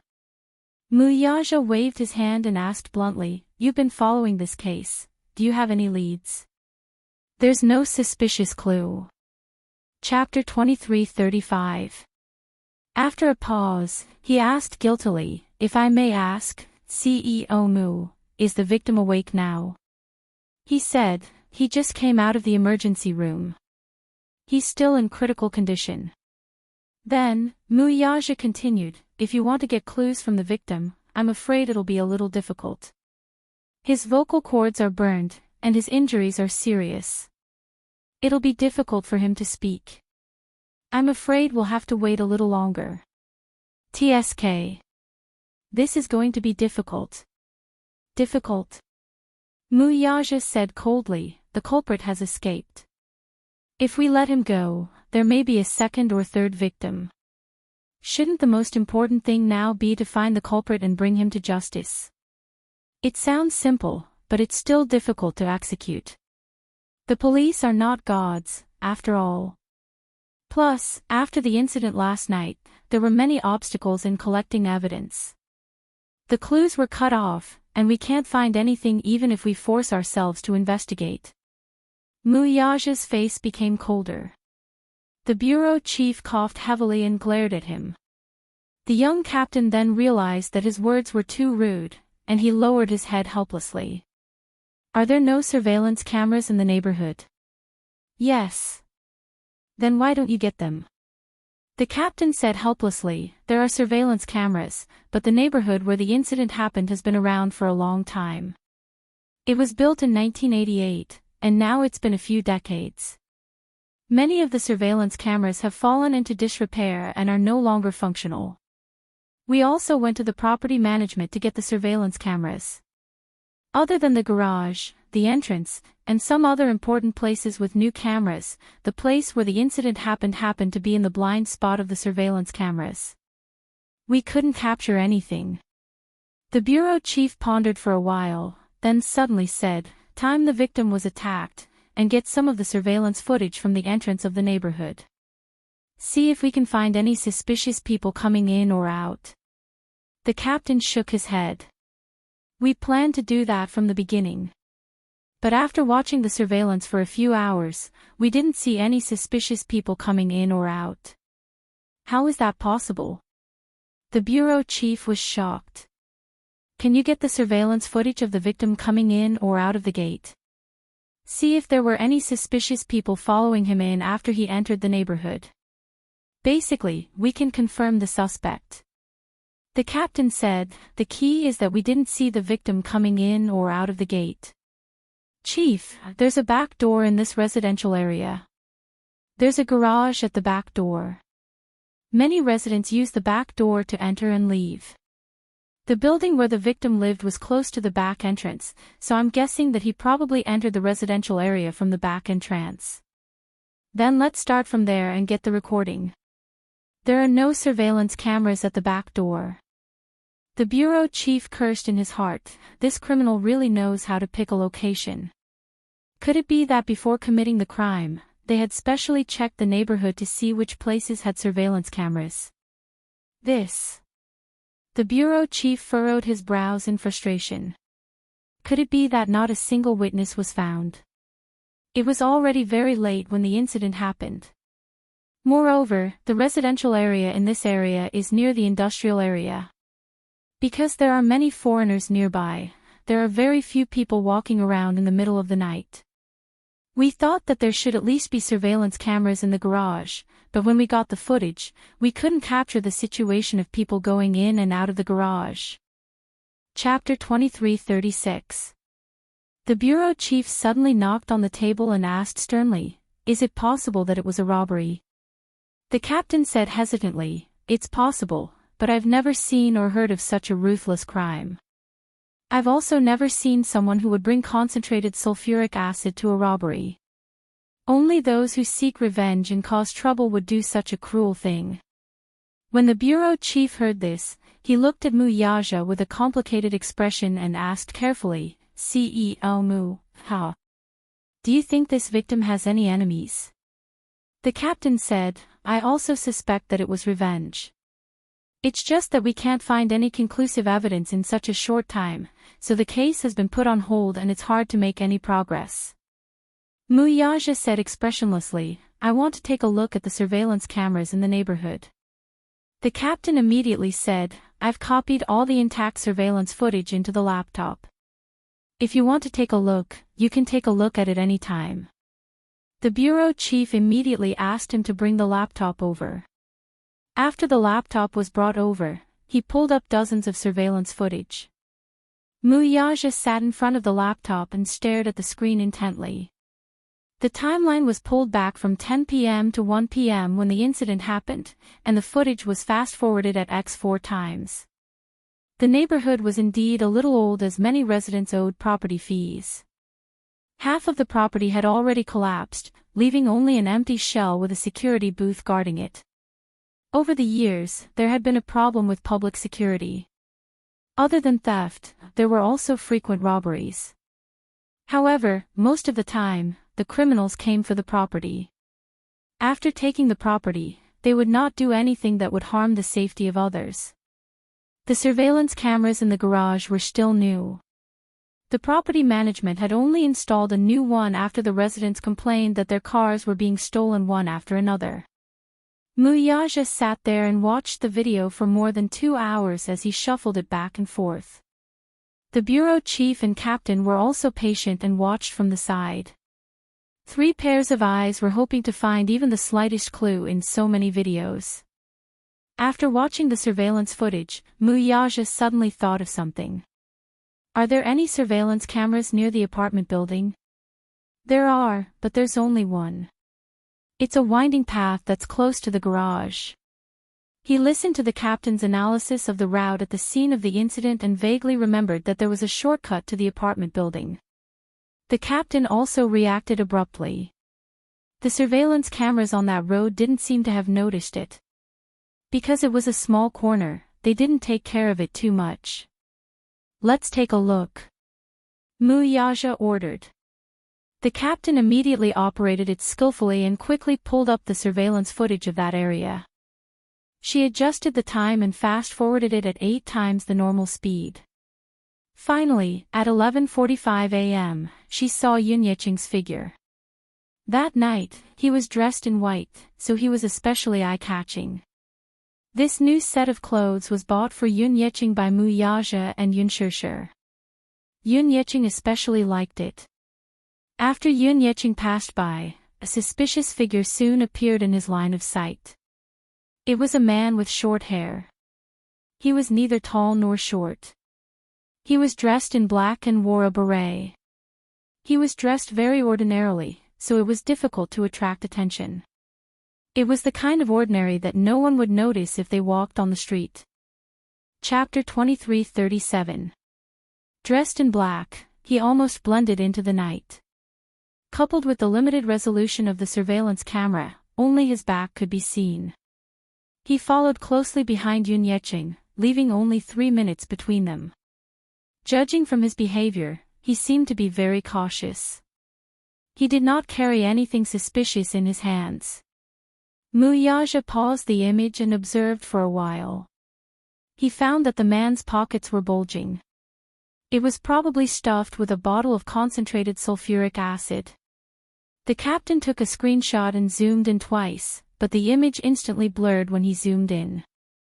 Not to mention the man's facial features, even his clothes were indistinguishable.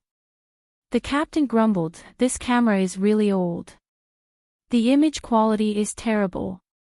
The chief said, "Look at the other surveillance cameras and see if you can find out where this person left from." Another hour had passed.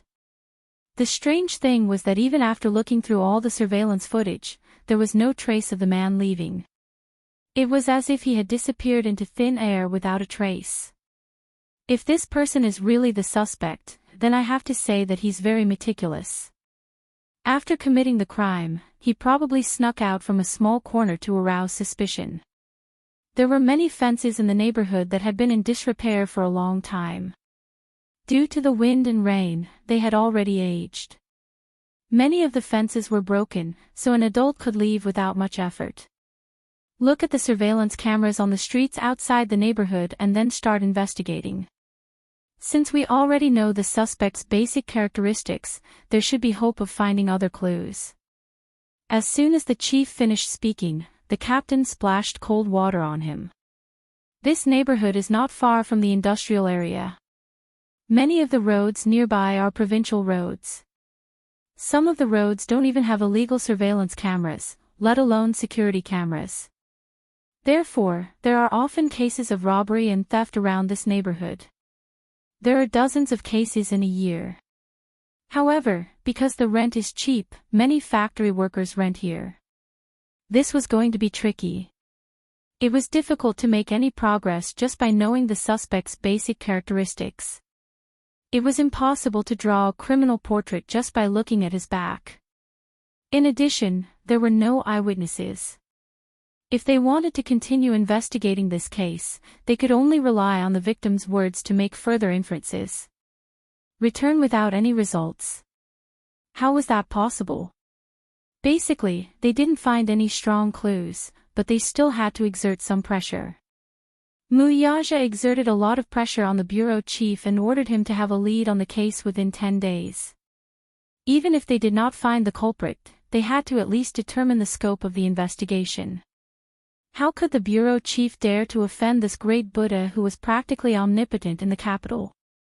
After putting on a fawning smile and speaking nicely, he finally managed to get this great deity to leave. As soon as Muyaja stepped out of the police station, the chief's face fell instantly. His face was full of resentment and his wrinkled face was full of anger. He was so angry at Mu Yaja that his facial muscles were stiff from smiling the whole time. He turned around and lashed out at the captain. Did you hear that? He gave me 10 days. If there's no progress in 10 days, you can pack up and go back to the branch. You don't have to stay here anymore. Chapter 23:38. The captain, on the other hand, was young and had graduated from the police academy 5 years ago. He was considered young and promising to be able to climb to his current position. However, he was full of resentment when such a huge amount of pressure was placed on him. He thought to himself, if every case could be solved so easily, I wouldn't be sitting in this lousy position anymore. Do you think all cases are so easy to solve? These big shots are really interesting. With just a few words, they gave us a deadline, and they want us to solve the case within the stipulated deadline. Even if I were Sherlock Holmes, I wouldn't have such great ability. The bureau chief glanced at him. How could he not know what he was thinking? He said coldly, "Don't look at me. Just look at me. There's nothing on my face. Even if you see through my face, you won't be able to solve the case. Do you hear me? 10 days. Don't bother about the other cases for now. Just focus on this case. If you can't solve it, don't come and see me. Do you hear me?" Yes. When Yun Shishir woke up, it was already 1 in the afternoon. The 2 little guys were still sleeping soundly. Yun Shishir couldn't bear to disturb them, so she sneaked into the bathroom and called Gong Jia. On the other end, Gong Jia had just picked up the phone, but he didn't sound tired at all. "Sis, you're awake. Did you sleep for a while longer? How's Dad?" "He's still lying in the hospital ward. In the morning, his condition worsened and he was sent to the emergency room again. He's out of there now." Yun Shishir's heart skipped a beat. She said anxiously, "Dad was sent to the emergency room again." "Yeah, then why didn't you call me?" Gong Jia was silent for a moment. "I was afraid that you would be worried." Yun Shishir took a deep breath and realized that she had lost control. She couldn't help but apologize. "Shao Jia, I'm sorry. I was just too worried. I was afraid that, when I woke up, I wouldn't even be able to see Dad for the last time before he was gone." Gong Jia's heart skipped a beat. How could he not understand this feeling? When he was young, he had also woken up to find that his mother was no longer around. His elder sister was no longer around. His entire family seemed to have been annihilated. "I'm sorry, sister. Fortunately, he's been rescued. The doctor said that his condition has stabilized. We'll observe him for a few more days." Yun Shishir nodded. "I'll come to the hospital right away." "Where are you and Xiaoi Chen? Are you awake?" "No, she's still sleeping." Yun Shishir pondered for a moment and suddenly said, "Why don't you bring some food to the hotel? You haven't slept for a day and a night. Why don't you rest for a while? It just so happens that you can stay in the hotel with the 2 little guys. I'll be more at ease." "All right." Half an hour later, Gong Jia entered the hotel with a lunchbox. As soon as he stepped in, Yun Shishir saw his tired face and couldn't help but feel sorry for him. "Little Jia, you must be tired after standing guard for an entire night." "No." Gong Jia said casually, "I'm already used to it. Why don't you go home first? You don't have to stay here." Gong Jia's back stiffened for a moment. He looked back at her and suddenly walked in front of her and pulled her into his arms. "I'm not leaving." Chapter 23:39. He was on vacation now. Even if he wasn't on vacation, he would still push back some of his work to stay by her side. Yun Shishir was stunned for a moment before she smiled. "Don't you feel tired?"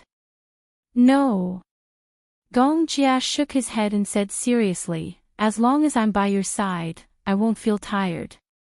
"Shao Jia, Gong Jia stared into her eyes and said affectionately, "You know how much I wish that we could go back to how we used to be, inseparable every day. No matter how far we go, I'll always be the one by your side." Yun Shishir's eyelashes suddenly flickered and she laughed. "You'll have your own family in the future, just like me.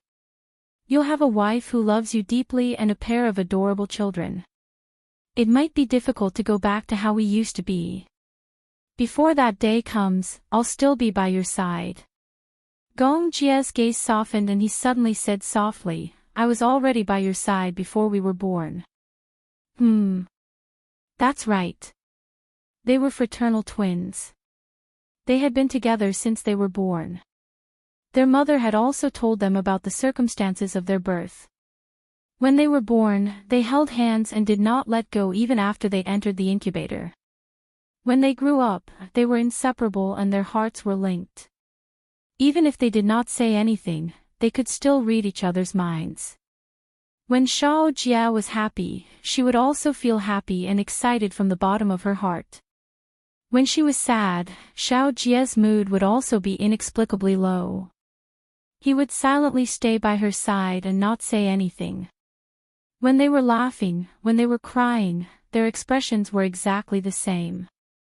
Their mother had once said that no matter what they did, even if it was a simple task like brushing their teeth, their movements were exactly the same. When they stood together, it was like looking into a mirror. They had perfect chemistry. "I was already by your side before we were born." Yun Shishir's heart warmed when she heard this. She hugged him and said, "Xiao Jia, you really make me feel safe with you by my side." He had already grown up and was no longer the stupid troublemaker he was when he was young. He had already become a reliable man. Gong Jia gave her a doting smile as he gently rubbed her head. "Go on then. I'll rest for a while. If anything happens, contact me immediately." "All right."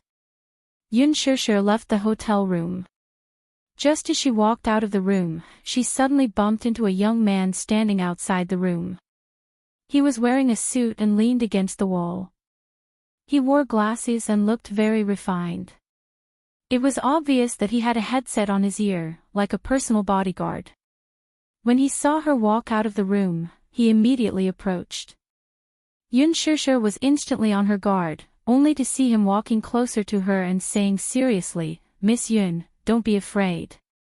I am the bodyguard assigned by Gong Xianqing to protect you." So it was a false alarm. "I'm going to the hospital." "All right, I'll send you." Yun Shishir nodded her head. "No need, this is Gong Xianqing's order. I'm just following orders." By the time she reached the hospital, Mu Yaja was already there. He had just left the doctor's office when he saw her. He raised his eyebrows and asked, "You're awake?" "Yes." You didn't sleep all night." Mu Yaja said, "I rested in the car for a while to recover my energy." Chapter 2340. Yun Shishir was extremely nervous as she asked a series of questions. Mu Yaja said, "His life isn't in danger for the time being, but we still have to be on guard during the infection period." For the time being. Yun Shishir shuddered when she heard this. That means, his life could be in danger anytime and anywhere. Mu Yaja nodded. "It depends on how well he recovers during the infection period. If he recovered well this week, he would have to undergo the 6th surgery next week to protect his eyeballs and eyelids, perform functional skin grafts on his arms and knees, and clean up the necrotic tissue. Currently, because he was in the infection period, he could not undergo intensive surgery for the time being." The doctor explained that because Yun Yiqing's entire face would be burned, his eyelids would not be able to close completely. What was even more painful was that his face had already festered and was completely charred. Even if he underwent skin grafts, he would not be able to reconstruct his former appearance. His appearance would be destroyed. The most terrifying thing was the pain that would accompany him for the rest of his life. Yun Shishir was silent for a moment before she smiled faintly and said, "No matter what, I must pull myself together in the future and face it together with Dad. Don't worry. It's fine as long as he's still around. Don't think too much about the rest for now. Muyaja hugged her and said gently, no matter what, I'm here. Okay. Yun Shishir calmed herself down and sat down on the bench. He hasn't woken up yet. He was anesthetized during the surgery. The anesthetic hasn't worn off yet, so he hasn't regained consciousness yet. Yun Shishir sighed deeply. It's good that he hasn't regained consciousness. He'll only be in pain when he wakes up. For 2 consecutive days, Yun Shishir and Gong Jia took turns guarding the hospital while Muyaja had to take care of the 2 little guys. In addition, there was still a long way to go after the land contract signing ceremony. Hence, he entered a busy period. Even though he was busy, he would still take some time out to accompany them at the hospital. News came from the police station one after another, but in the end, there was no substantial progress. Yu did not slack off at home these few days. He hacked into the city's surveillance system and retrieved the surveillance footage of the area within a few miles of Yun Yeching's rented apartment. He stared at the footage in front of the computer every day, but he could not find anything suspicious. It was flawless. It was precisely because of this that Muyaja was even more certain that this wasn't an ordinary robbery. After the new year, Qin Zhou received a lot of invitations to auditions. At the same time, he also received a lot of invitations to Yun Shishir. He picked out a few scripts. When he contacted her, Yun Shishir replied that she would be taking about half a month off for the next month. It was said that his father had an accident and was now in the hospital. He was in danger of infection at any time and needed a family member to accompany him. Qin Zhou was also a reasonable person. He told the production crew and advertisers that they would delay the release of the movie. The other side also agreed. Originally, there was a charity gala this week. He wanted to bring Yun Shishir along with him. The so-called charity gala was the famous bazaar charity night. At the charity gala, celebrities would gather and dazzle. Other than some big shots and famous philanthropists, some billionaires would also be invited. Chapter 2341.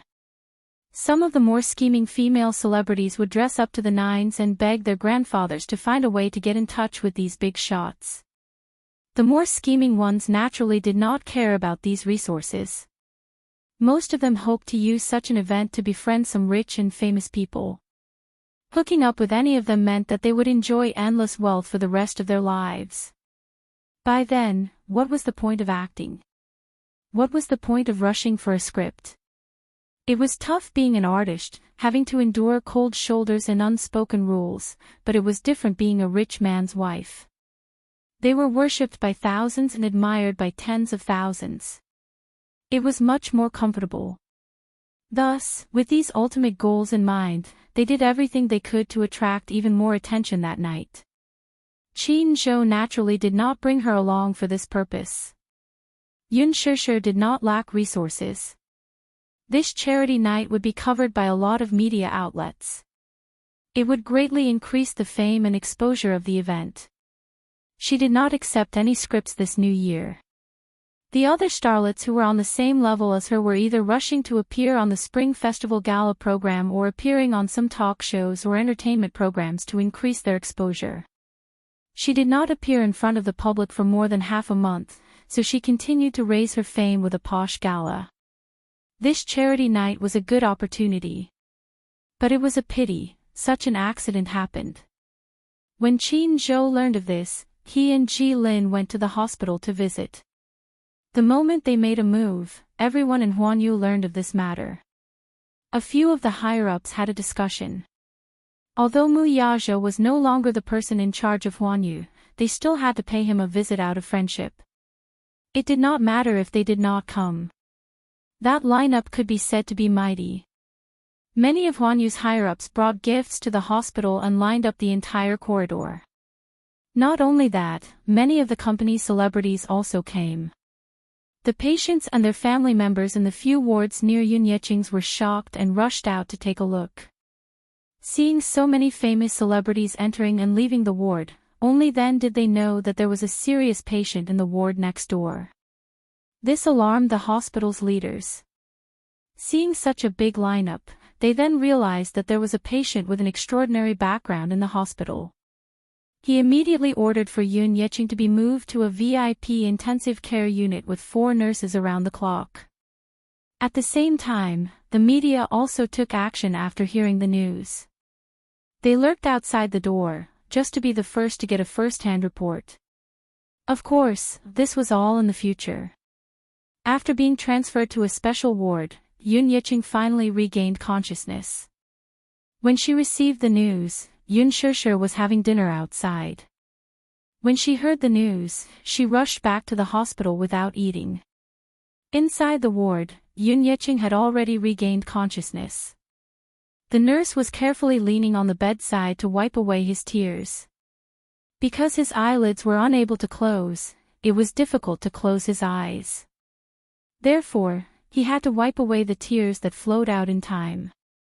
Otherwise, it would easily infect the wound. She rushed to the bedside and held onto the bed frame. She looked at him and said carefully, "Dad, can you hear me?" She didn't dare to touch him. Every part of his body was horribly burned. She only dared to speak to him cautiously. Chapter 23:42. Yun Shishir could not help but burst into tears at the sight of him in such a miserable state. However, she held it in and choked out, "Dad, don't force yourself if you can't speak. Recuperate well, I'll always be by your side," the nurse said. "Miss Yun, your father's vocal cords might be seriously damaged. It's still unknown if he can speak in the future. Right now, he can only slowly recuperate." "How much can he recover?" Yun Shishir quickly nodded. "Dad, you don't have to answer me. Who attacked you that night? Do you know him? Is he your enemy? Or is he a robber? If he's a robber, just move your finger slightly." Yun Yeching's breathing quickened when he heard that. His eyes turned red and watery at once. His eyeballs suddenly trembled as he frowned with difficulty. Then, he gritted his teeth slightly. With reddened eyes, he raised a trembling finger. His thoughts suddenly ran wild. The image of the baby's red and wrinkled face when it was born seemed to appear in his eyes. Only the heavens knew how strong the joy and pride he felt when he became a father for the first time was. Yun Yeching still remembered how excited and happy he was when he held the baby girl in his arms. He excitedly carried the baby girl to Li Qin's bedside and said joyfully, "Honey, it's a girl." Li Qin sighed and muttered weakly, "Didn't the doctor reveal that it's a boy? How did you give birth to a girl?" The nurse at the side smiled and asked, "When did you find out the gender of the baby?" "When I did an ultrasound at 4 months. The doctor revealed that it's a boy," Yun Yeching said. The nurse smiled and said, "Oh, 4 months. The accuracy rate isn't high. At most, it's 80%. Sometimes, there are mistakes. However, the girl is also very cute. The most important thing is that both mother and child are safe." Yun Yeching nodded. "That's right. It's good that both mother and child are safe." When he learned that his wife was in labor, he rushed back from abroad to welcome the new life. Li Qin muttered to herself, "I wanted a boy. If I knew it was a girl, I wouldn't have wanted it." The nurse smiled awkwardly. This pregnant woman clearly had a preference for boys over girls. She had seen many pregnant women like this and was not surprised. "What's wrong with being a girl? I quite like girls. They look fresh and cute and obedient. When they grow up, they will be our little cotton-padded jackets and warm our hearts." He looked at the infant in the swaddling clothes and liked him no matter how he looked at him.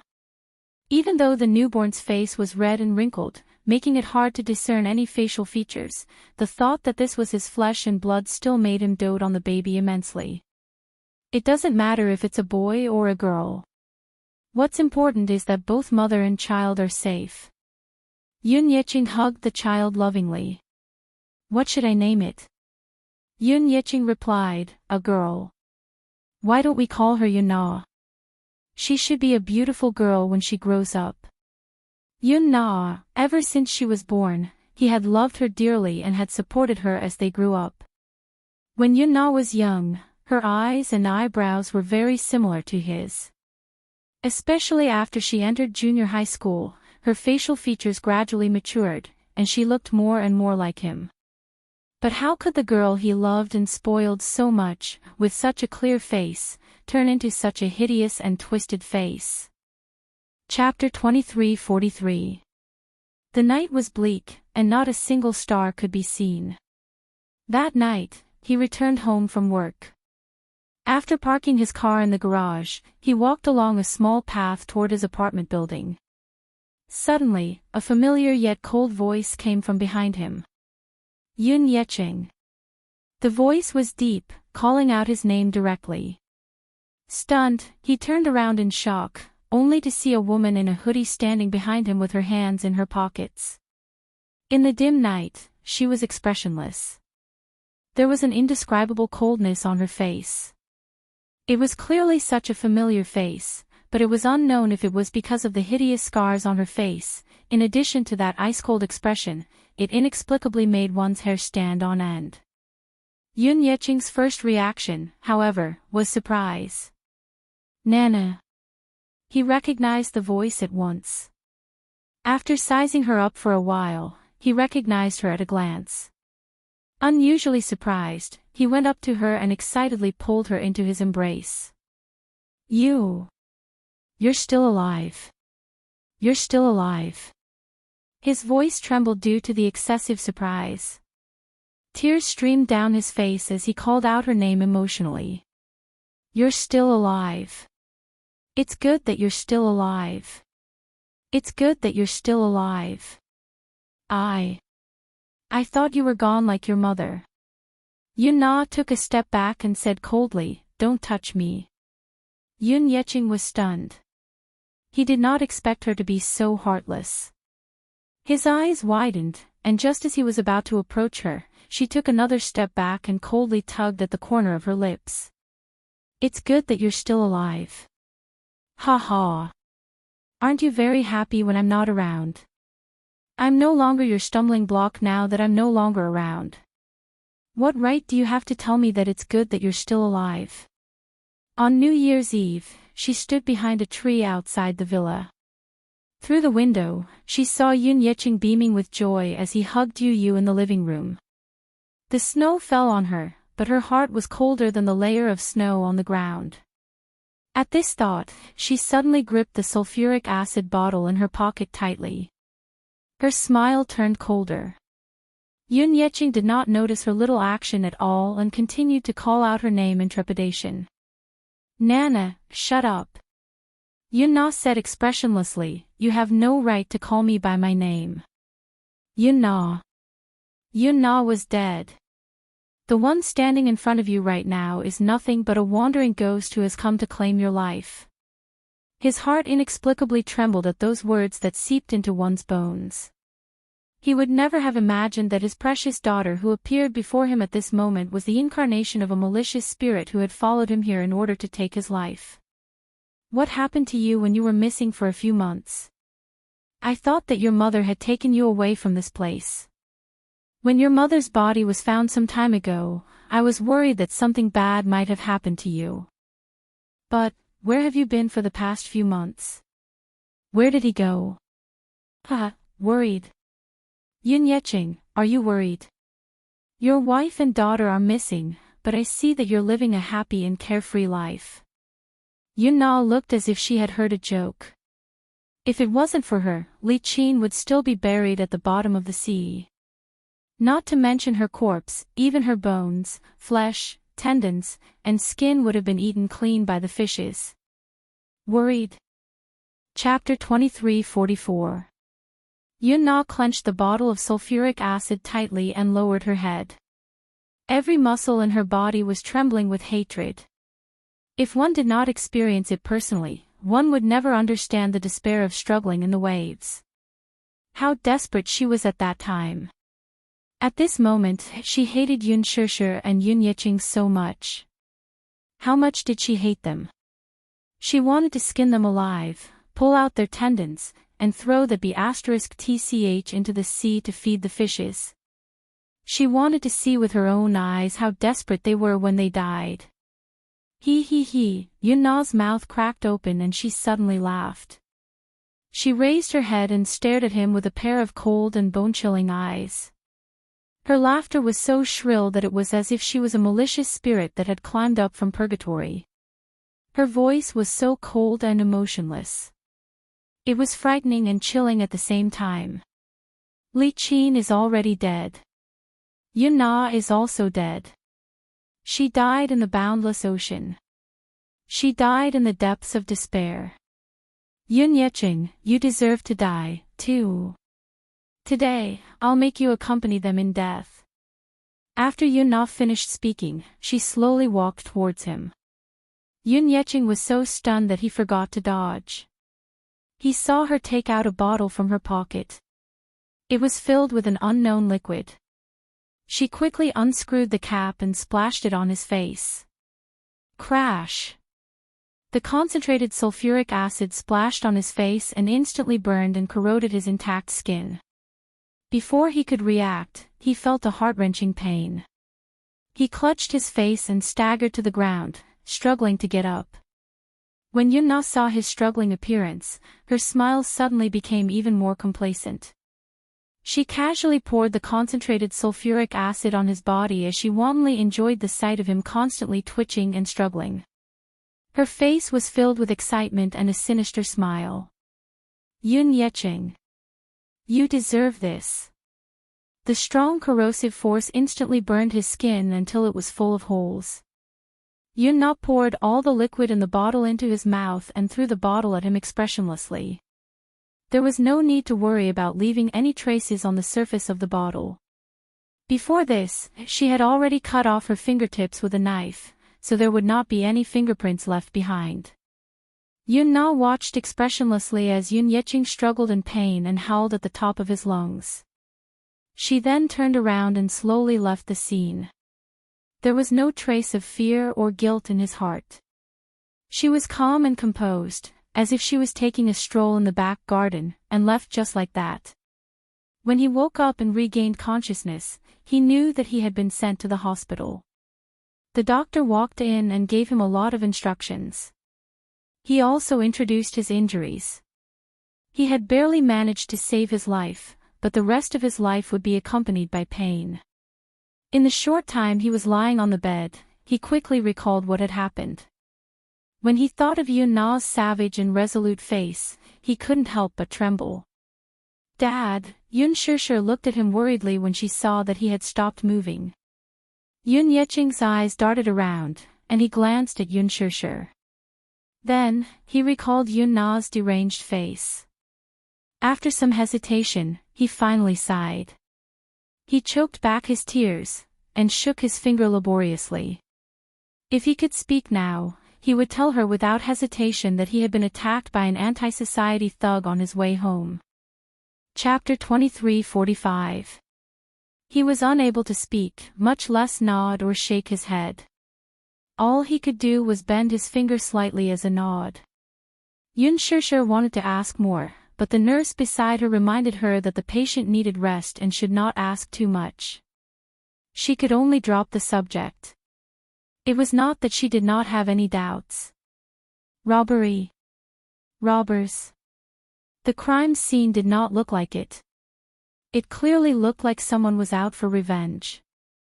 However, since Yun Yiqing said so, she could not pursue the matter further. She could only wait for him to recover a little before discussing the rest. Over the next few days, Yun Yiqing's condition gradually stabilized. With 4 to 5 nurses taking turns to look after him, she took the time to make a trip back to Huanyu. Unexpectedly, she bumped into someone she did not want to see at the company. Yun Shishir. Lu Jingtian had just walked out of Ji Lin's office when she spotted Yun Shishir, who was looking for Ji Lin. She was stunned for a moment before breaking into a smile. Long time no see. Yun Shishir, you've been so proud of yourself while I was away from Huanyu. Yun Shishir smiled indifferently. What are you trying to say? Oh. Nothing much. After not seeing her for so long, Lu Jingtian was still as arrogant as before. However, her attitude toward her was no longer as aggressive as before. Her gaze was still cold, though. I've just returned from overseas. Director G summoned me and said that he wants to arrange the work for me. Some time ago, she had gone to America to avoid the limelight because of her scandal. While she was there, she also had plastic surgery. After a few months, she recovered well and looked prettier than before. She even had the looks of a celebrity. Although Lu Jingtian's looks were not bad in the past, she was still lacking compared to those leading and A-list actresses. She had gone overseas this time to avoid being noticed and to take advantage of this time to have her surgery. Yun Shishir did not want to bother with her and walked toward the director's office. As the two brushed past each other, Lu Jingtian suddenly mocked, I heard that Brother Mu has stepped down from his position as the head of the Mu family. It's better for you to keep a low profile in the entertainment industry from now on. Now that we don't have the Mu family to rely on, if we continue to be as arrogant as before, we'll die a horrible death. Huanyu was an entertainment company under the Mu group. Now that Mu Yazhou was no longer the head of the Mu family, he was no longer the master behind Huanyu. Without the Muse as her backing, she was naturally no longer afraid of her. Yun Shishir sneered, Oh, you too? She asked in surprise, What do you mean? Yun Shishir said casually, Even if I don't have a big tree to rely on, you won't be my opponent. Lu Jingtian ignored her and taunted, Hee hee. You know what? I just accepted a role as the female lead in a movie. Seeing that she was being ignored, Lu Jingtian smugly said, I fought for this position with my own strength. Do you think I'm like you? What else can I rely on to get to the top other than using underhanded means like the unspoken rules? Yun Shishir smiled expressionlessly. Which director was blind to pick you as the female lead? You, Lu Jingtian was so angry at her sharp questioning that she almost jumped up. Chapter 23:46. She paused for a moment and smiled lightly, but every word she said was like a gem. Do you feel out of character when you're acting? You. Lu Jingtian was furious. After glaring at her for a while, she suddenly burst into laughter. Yun Shishir, let's wait and see. Do you think you can still be as smug as before? Hee hee. With that, she lifted her head and left in her 8-centimeter high heels. Yun Shishir stood at the door and knocked on it. Ji Lin's cold voice was heard. Who is it? Director Ji, it's me. Come in. Yun Shishir pushed the door open and walked in. Seeing her, Ji Lin looked up and asked quizzically, Aren't you taking care of your father at the hospital? Why are you here? Director Ji, thank you for taking care of my father. But...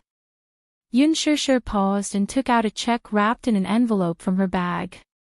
It was given to her by Ji Lin and Qin Zhou when they went to the hospital. It was a 6-figure sum. I can't accept this money. Ji Lin glanced at her before his gaze landed on the envelope. His lips curled up. What's this for? I appreciate the director's concern, but I can't accept such a large sum of money. With that, she handed the envelope over with both hands and smiled. Thank you. Ji Lin did not reach out to take it, though. Take it? Question mark. This is a small token from Qin Zhou and me. A small token. Yun Shishir could not help but be speechless. She had never seen anyone take out so much money just to visit a patient at the hospital. This was a little too exaggerated. Ji Lin said, Don't be fooled by how much money it is. A portion of it is the final payment from the commercial you shot. It's what you deserve. The final payment from the commercial. Didn't you shoot a shampoo commercial before? Yes, Ji-Lin said concisely, this is the final payment. Did the advertiser not fork out a few million yuan at that time? Where did the final payment come from? Yun Shishir was skeptical. You came looking for me because of this. Yes. Ji-Lin suddenly put down his work, looked up, and asked seriously, how is your father's injury? He's still under observation. He's slowly recovering. The last time I took a look, the injuries were very serious. His face is completely disfigured. Yun Shishir pursed her lips and nodded. Ji-Lin asked worriedly, is there any news from the police station? Have you caught the criminal? She shook her head. There's no news yet. The police said that because the criminal didn't leave any evidence and it was already very late at the time of the incident, they couldn't find any witnesses, so, it's very difficult to investigate. That's a lot trickier. Ji-Lin suddenly probed, could it be that your father offended someone with a strong background? No matter how I look at it, it seems like they're here for revenge. Otherwise, they wouldn't be so ruthless. That's what I suspected as well, but father didn't say much about it. He only said that it was a robbery. When can you come back to work? Probably next month. When my father's condition stabilizes, I'll be free. When she left Ji-Lin's office, Yun Shishir pondered over his words. No matter how she looked at it, it seemed like they were here for revenge. Otherwise, they wouldn't be so ruthless. Revenge? Chapter 2347. For a moment, she could not make sense of this matter. However, her eyelids kept twitching, and she had a feeling that this matter was not as simple as it seemed. Yun Shishir fell into a state of confusion. She bade farewell to Ji-Lin and left Wanyu in a hurry. After she hurriedly got into the car and left, Lu Jingtian sat in the car expressionlessly and snorted. What a b***tch. Her manager hurriedly said, Tian, don't waste any more time. You still have to pick out a gown with Miss Enya this afternoon. Okay. I got it, don't rush me.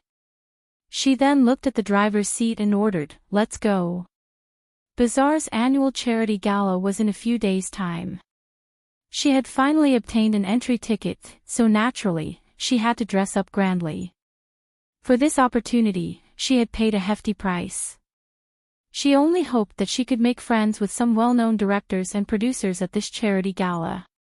She was not one of those short-sighted artists who would sell themselves in one go and find a sugar daddy to discuss marriage. When it came to acting, she had stepped into this industry because of her passion for acting. Aside from her passion, however, she also had a desire for fame and fortune. Was it purely for wealth? She came from a well-to-do family, so she had resources and people to support her. So what if that incident happened? Once she returned to the country, she could still get people to groom her for the female lead. Although it was not a blockbuster, it was already good enough for her to get the female lead role. She had a good background, so she did not have to climb up through unspoken rules like those female stars who had no resources. Still, although she came from a well-to-do family, it could not satisfy her ambition. There was a saying, man strives for higher places, just as water flows to the bottom. Once one got involved in things like glory and wealth, one's ambition would be uncontrollable. In order to be worthy of a better partner, she naturally had to become more outstanding. This was her goal. Therefore, she urgently needed fame to stabilize her position. As for her dark history, once she conquered the audience with her acting skills, what else could she not clear? In the afternoon, she went to a fashion store with Song Enya to pick out a gown as promised. Naturally, she had to dress up to attend the charity gala. Unlike Lu Jingtian, Song Enya was invited to attend the charity event. Lu Jingtian had met Song Enya a few times after returning to the country, but she was unaware of some of the things that had happened to the latter recently. Naturally, this included Song Enya's pregnancy. She only knew that Song Enya had disappeared for a while some time ago. It was said that she had gone to America, and there was no news of her since. After returning to the country, she had changed completely. It was a change in temperament. Song Enya used to be arrogant and carefree, but now, she was more reserved than before. The two chatted as they picked out their gowns. Just as Lu Jingtian excitedly asked her if a particular gown would match her aura, the Missy suddenly retched. She hurriedly covered her mouth and rushed to the washroom. Startled, Lu Jingtian followed her to the washroom, only to see her leaning over the counter and retching violently. She could not help but frown in surprise at the heart-wrenching retching. Chapter 23:48. Song Enya, who had been lying motionless in front of the table, slowly straightened up and looked at her pale face in the mirror in confusion. She then looked at Lu Jingtian's bewildered face and smiled awkwardly. "It's nothing." As soon as she said that, there was another reaction. She covered her mouth and retched for a while, looking extremely painful. Lu Jingtian's heart skipped a beat when she saw this. She raised a brow and could not help laughing dryly. "If it weren't for the fact that you don't have a boyfriend, I'd really suspect that you're pregnant." "No." Song Enya denied it with a look of embarrassment. However, such a strong reaction was undoubtedly a bit of an attempt to cover it up. Lu Jingtian became even more suspicious. "Enya, you don't have to be so serious. Can't you tell that I'm joking?" Song Enya's face turned pale for a while before she tugged at the corners of her lips. "This joke isn't funny at all." With that, she turned around and was about to leave. Lu Jingtian suddenly grabbed her wrist nervously and asked sensitively, "Enya, don't tell me, you're really pregnant." She was not stupid. How could she not tell that such a strong reaction was a typical pregnancy reaction? She had only suspected it at first, but Song Enya's vehement denial only confirmed her guess. She had noticed earlier that the packaging in Song Enya's bag was specially made for pregnant women and had the least amount of lead and mercury. A look of panic flashed across Song Enya's face. She took a deep breath and closed her eyes in pain as she slowly said, "Jingtian. I really don't know what to do." After saying that, she squatted on the ground desolately, buried her face in her arms, and started sobbing silently. Lu Jingtian walked over worriedly and gently patted her on the shoulder when she saw the latter's shrug. "What exactly happened?" I'm pregnant." Song Enya's voice was very soft, as if she was ashamed. With just one sentence, her face turned red as if it was on fire. Lu Jingtian was stunned for a moment. She opened her mouth and was stunned for a moment before she asked, "Whose child is it, Mu?" The moment Song Enya said the surname, Lu Jingtian could not help but shudder. Could it be Brother Mu? Mu Yanqing. Song Enya's eyes reddened helplessly. "The child is his. How can this be?" Lu Jingtian could not help feeling flustered. Mu Yanqing. How could this be? They were completely different people. Lu Jingtian and Mu Yanqing were acquainted with each other. Sometimes, they would meet for a drink at a bar. She would even bring along a number of good-looking playmates from her circle. Mu Yanqing was also a playboy, but Lu Jingtian knew that he had a long-term girlfriend who was a young model. No matter how hard he changed women around him, this young model was the only one who would never leave his side. They seemed to have been together for 3 years. 3 years. For such a dissolute man, it was already not simple. Lu Jingtian had always been curious about what that young model looked like to be able to keep such a man by her side for so long. She had suggested several times for Mu Yanqing to bring her out to have some fun, but the latter was so protective of her that he refused to do so no matter what. To Lu Jingtian, he was more like a big brother. Chapter 23:49. Although he was a playboy, he was very principled. He would never touch a woman he should not. Still, How did he end up with Song Enya? Lu Jingtian was perplexed. What exactly happened? Under Lu Jingtian's relentless questioning, Song Enya finally revealed the truth about what had happened that night. That day, I bumped into Brother Yanqing at a bar. I saw him sitting alone in a corner, drowning his sorrows in alcohol. Feeling depressed, I walked over to take a look at him. Initially, I wanted to have a drink with him, but after just one glass of alcohol, he was already dead drunk. Hence, I suggested sending him home. He refused to go home, though. I didn't know his address, so I naturally didn't dare to be rash. Thus, I thought of sending him to a hotel out of kindness. Lu Jingtian became nervous at once. And then, I helped him to the hotel room, and he carried me up in his arms. Then, at the mention of the painful part, Song Enya cried aggrievedly. I shouted no, no, but perhaps because he was drunk, he didn't listen to me at all. You know how a woman's strength can compete with a man's, too. On the big bed in the hotel, he took me. She wept bitterly. Lu Jingtian was speechless. He forced himself on you. Song Enya looked helpless. I said no. But he didn't listen to my pleas at all. That was my first time. Lu Jingtian was furious when she heard this. What did he say after that? Song Enya shook her head. After that, it was left unsettled. After he sobered up, he apologized and repented. He said that he was drunk and that it was an unintentional mistake. What an unintentional mistake. A girl's chastity was ruined by him just like that. Lu Jingtian was also hurt by her words. Those dark memories came back to her as well. She clenched her fists tightly and said indignantly, men are all bastards. She then pressed, what happened after that? Did you take the pill? Take the pill? Oh, yes. The morning after pill. The morning after pill is effective for 72 hours. Yun Shishir shook her head in astonishment. No. After I went back, my mind was in a mess and I forgot about it. Then, have you tested it before? Song Enya lowered her gaze as she bit her lower lip and nodded. Lu Jingtian hurriedly asked, what are the results of the test? 2 red lines, it's probably, there it is.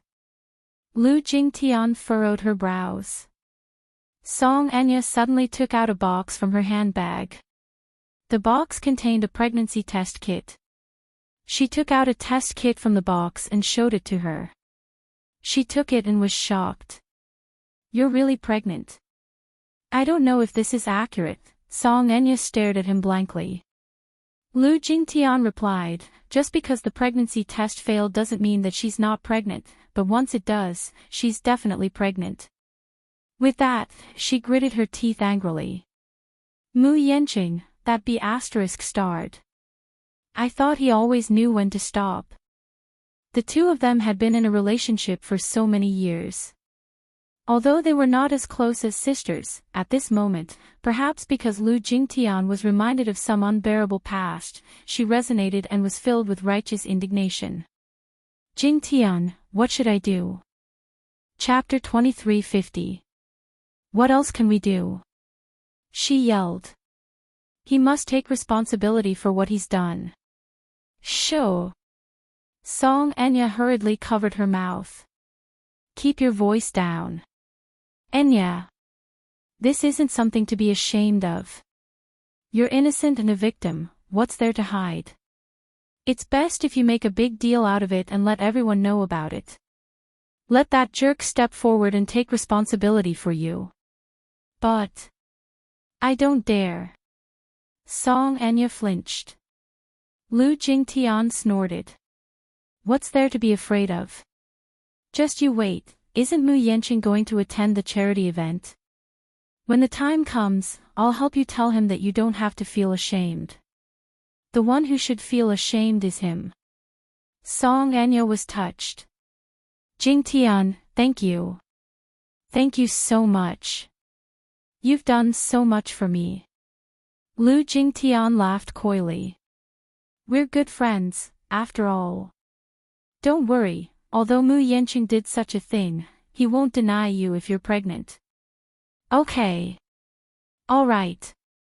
There's no point in thinking so much now. Come and pick out an outfit for me.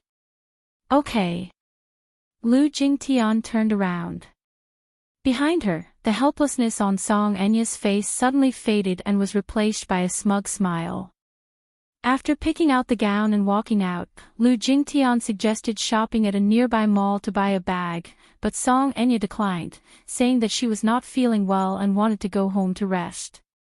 Since it was boring to be alone, Lu Jingtian was no longer in the mood to shop, so she waved her goodbye at the entrance. Song Enya took a taxi home directly, while Lu Jingtian's car was parked in the parking lot. It was already late at night by now. She walked toward the parking lot in her high heels. The wind was a little stronger at night, so she quickened her pace. Suddenly, she heard footsteps behind her. The path to the parking lot was sparsely populated, and the dim street lights elongated people's shadows. She initially thought that she was hallucinating, so she slowed down her pace. However, the person behind her slowed down as well. The two kept a distance of several meters, one in front and one behind. Lu Jingtian, however, could not help feeling a little wary. She stopped in her tracks and glanced behind her. Out of the corner of her eye, she vaguely caught a glimpse of a strange shadow behind her. She abruptly turned her head to look, only to see a person dressed in black standing behind her. The man was wearing a hooded sweater. Due to the hooded hood, his face was hidden in the darkness, so she could not see his face clearly. However, when their eyes met, she was startled to find a pair of murderous eyes fixed on her. Seeing that she had stopped, the black-clothed man did not hesitate much. After a while, he lifted his feet and quickly walked towards her. Lu Jingtian caught sight of the dagger in the man's hand at once. Under the streetlight, the gleam of the dagger gave her a fright. Ah! Lu Jingtian's face turned pale with fright. Letting out a shriek, she turned around and ran toward the car. The black-clothed man behind her quickly chased after her. Lu Jingtian became timid and worried that it was a robber. She ran for her life until she saw her white car. Like a person drifting in the sea seeing a piece of driftwood, she rushed over with her hair disheveled and frantically banged on the car window. Open the door. Open the door. A series of screams alarmed the driver. Chapter 23:51. The chauffeur hurriedly unlocked the car. She opened the door, jumped in, and closed it. She was not completely scared out of her wits and even knew to lock the door from the inside. After getting in, she felt a sense of security. She leaned against the car window and looked out, but she did not see that suspicious person again. Still, she could not be completely at ease as she shouted, "Drive! Drive! Miss Jingtian, what's wrong?" She panicked. Someone is chasing after me. He's giving off a murderous aura." The chauffeur was a little surprised. He looked in the direction she was running from but did not see anyone suspicious. "Drive quickly. Hurry." She was scared out of her wits as she waved her hands and gave orders. The chauffeur muttered inwardly, "What's this missy up to again?" Still, he did not dare to neglect her orders. He immediately started the car and slowly drove out of the parking lot. Not far away, a man in black stood out from behind a tree. He looked expressionlessly in the direction the car had left in before coldly turning to leave. Lu Jingtian's sharp eyes caught sight of his figure in the rearview mirror. She turned around abruptly, but he was no longer there. Could it be that her eyes were playing tricks on her? She was too paranoid. The chauffeur said, "It was a false alarm. I didn't see anyone suspicious on the way here." She sucked in a deep breath of cold air. However, when she turned around, she could clearly feel that person's murderous aura. Miss Jingtian, do you want me to send you home now? Yes. Let's go back. Lu Jingtian still had lingering fears even after she reached home. When she stepped into the dark room, she jumped in fright and quickly turned on the lights. Only when the room was brighter did she feel slightly more at ease. She thought back to the person who had deliberately followed her. He gave off an inexplicable sense of familiarity and was not a stranger. It was déjà vu. However, no matter how hard she tried, she could not recall anything. Forget it. Don't let your imagination run wild. I must take care to rest well these few days, lest it affects my complexion. I won't be beautiful on the day of the charity banquet. Lu Jingtian went to bed early. 5 days later, the charity banquet arrived as scheduled. That night, the bizarre charity banquet was held at 8:00 in the evening. The stars on the red carpet. There were many celebrities and famous entrepreneurs in the charity industry invited to the charity banquet. Most of the entrepreneurs who attended the charity banquet had a tacit understanding of their motives. To hunt for beauties. For food. Who was genuinely here for charity? For charity. How many peoples of their hearts? The ulterior motive was not in the wine. These entrepreneurs were shrewd. At the banquet, there would be some famous people's calligraphy and paintings, or private collections, and the proceeds from the auction would all be used for public welfare. There were plenty of connections as twos, of course. At the climax of the party, there would also be a charity donation. Of course, to the rich, and of that to the rich to of the rich to make. Of course to. Twos. Of course, SS, of them of course. Of and then that was of to the of course. Chapter 2352. If they donated a lot, they could even be worshipped by the public, which was very respectable. With their status, they no longer cared about money and only wanted to be in the limelight. Mu Yanqing was here. Lu Jingtian and Song Enya entered the venue and immediately spotted the man who was surrounded by a host of admirers. Lu Jingtian was about to walk over when she saw him walking in another direction with 2 glasses of wine in his hands. He stopped in front of a woman. Lin Shuya. Lu Jingtian was taken aback. Since when did Mu Yanqing and Lin Shuya get so close? Song Enya bit her lower lip and muttered, I heard that the Muse have arranged a marriage for him. The other party is Lin Shuya, the daughter of the Lin family. The two have met, and they're probably getting to know each other better now. Lu Jingtian was indignant. That's too much. He did that to you, doesn't he intend to give you an explanation? Ha! Compared to the Lin family's daughter, I naturally don't have enough weight. If he can get a marriage alliance with the Lin family, his status in the Muse will also rise with the support of such power. B*****. Lu Jingtian scolded again. Forget it. Song Enya was obviously going to give up. Anyway, he has no intention of taking responsibility. Why don't we just abort the child and cut off all ties? How can we do that? Lu Jingtian disagreed. Enya, don't you know how cruel an abortion is to a woman? You haven't even taken the first step, so how can you give up? Besides. She paused for a moment before continuing. To be fair, marrying Mu Yanqing isn't a bad choice for you either. But, we have no feelings for each other. Can we be happy if we get married? Marriage is different from dating. What's the point of talking about marriage when it's already at this stage? Lu Jingtian was very clear about it. As long as he marries you and gives you a status, you won't have to worry about food and clothing in the future. What's the point of having a relationship? Enya, you should know what you want.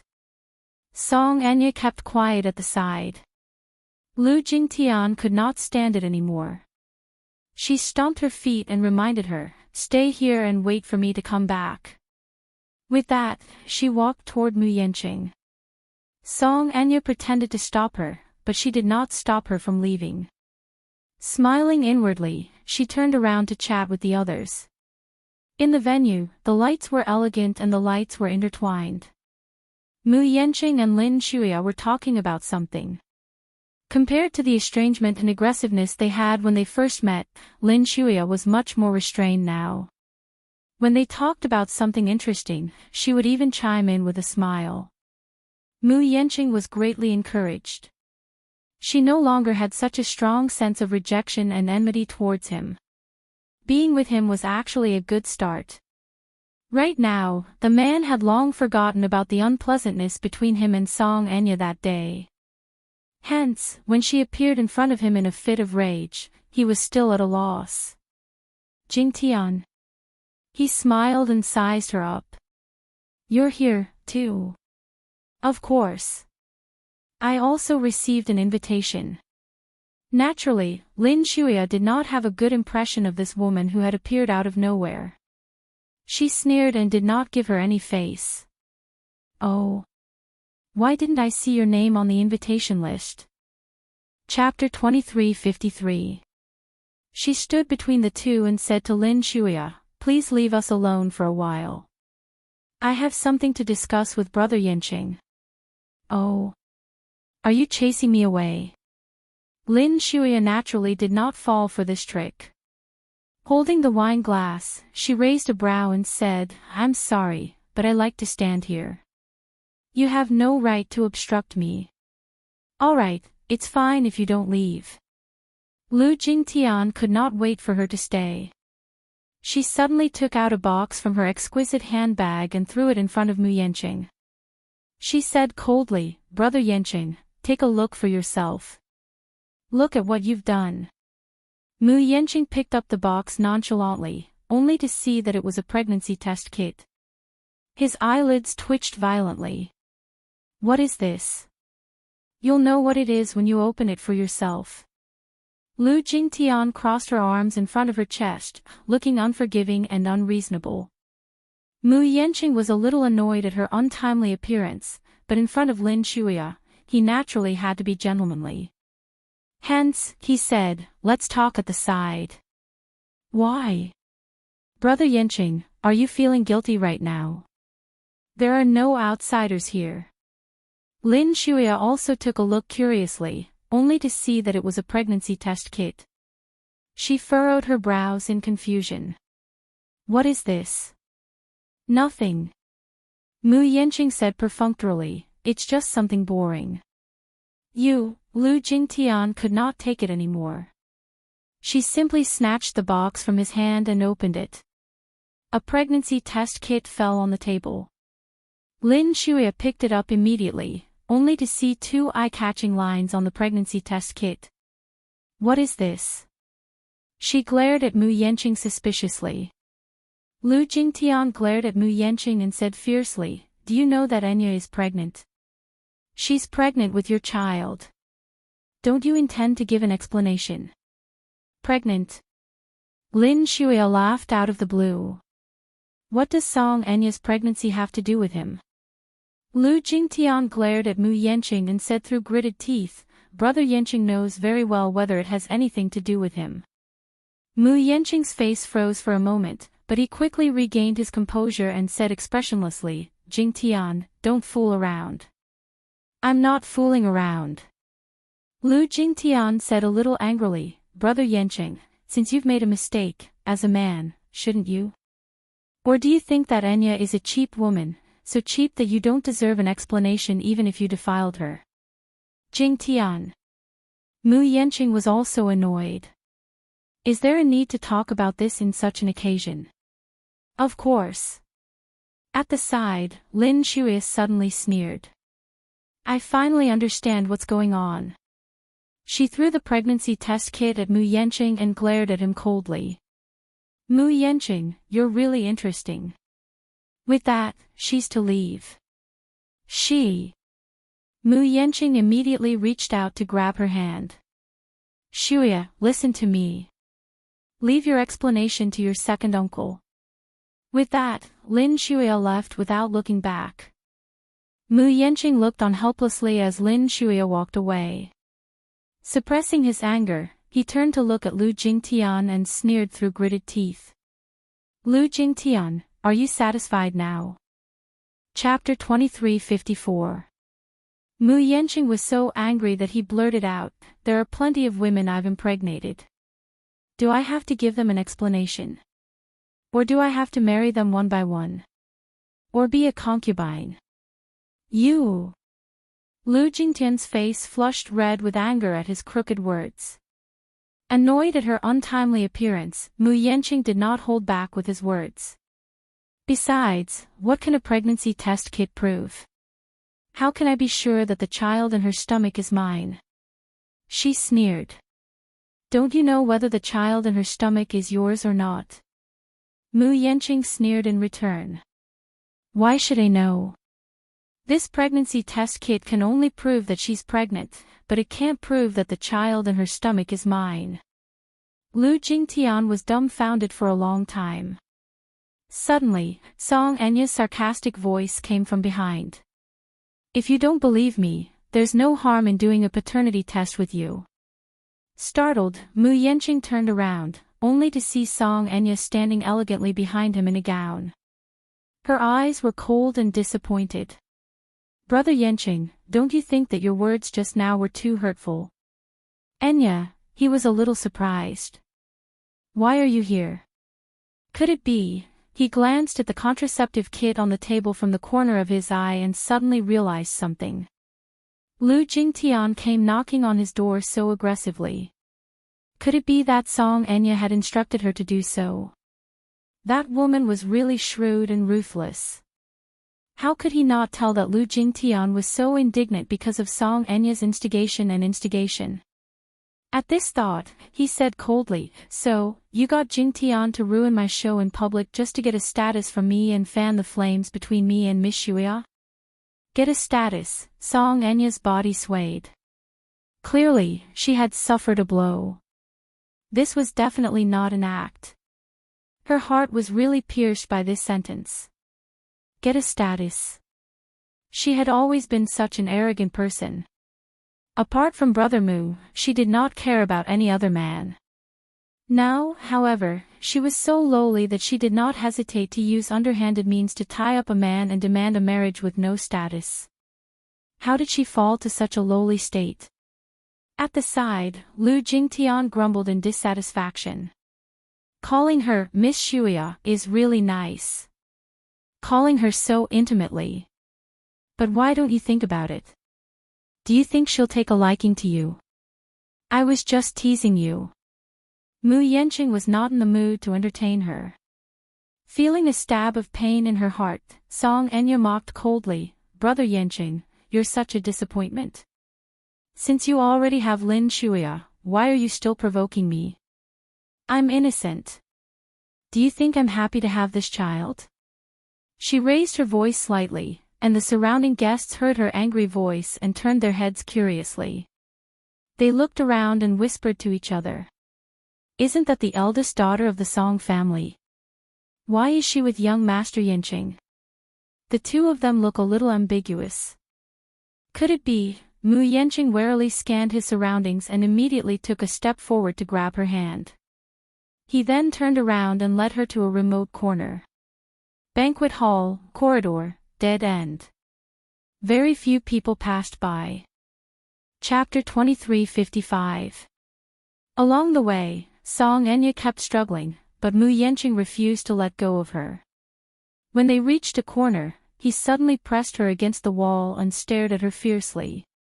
He sneered expressionlessly, Song Enya, what tricks are you up to? Brother Yanqing, what do you mean by that?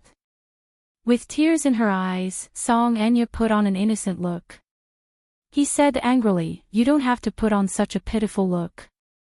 Do you think I don't know that you're just putting on an act? Tell me. Where did the child come from? What do you mean? I'm warning you again, don't play tricks with me. Mu Yanqing pinched her face hard and gritted his teeth.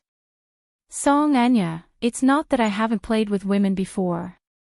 On the contrary, I'm very sensitive to women's bodies. If I really touched you, I'd have a reaction to your body. Also, even if we really did have sex that night, how long has it been since you announced that you're pregnant? You're just trying to blow this matter up so that I'll have no choice but to bow down to you and marry you because of public opinion, isn't that right? Song Anya was stunned. Tears welled up in her eyes, but she was still engrossed in her act. Brother Yanqing, you're shameless and despicable. It's clearly you're the one who bullied me. How can you accuse me like this? Do you think I want to be pregnant?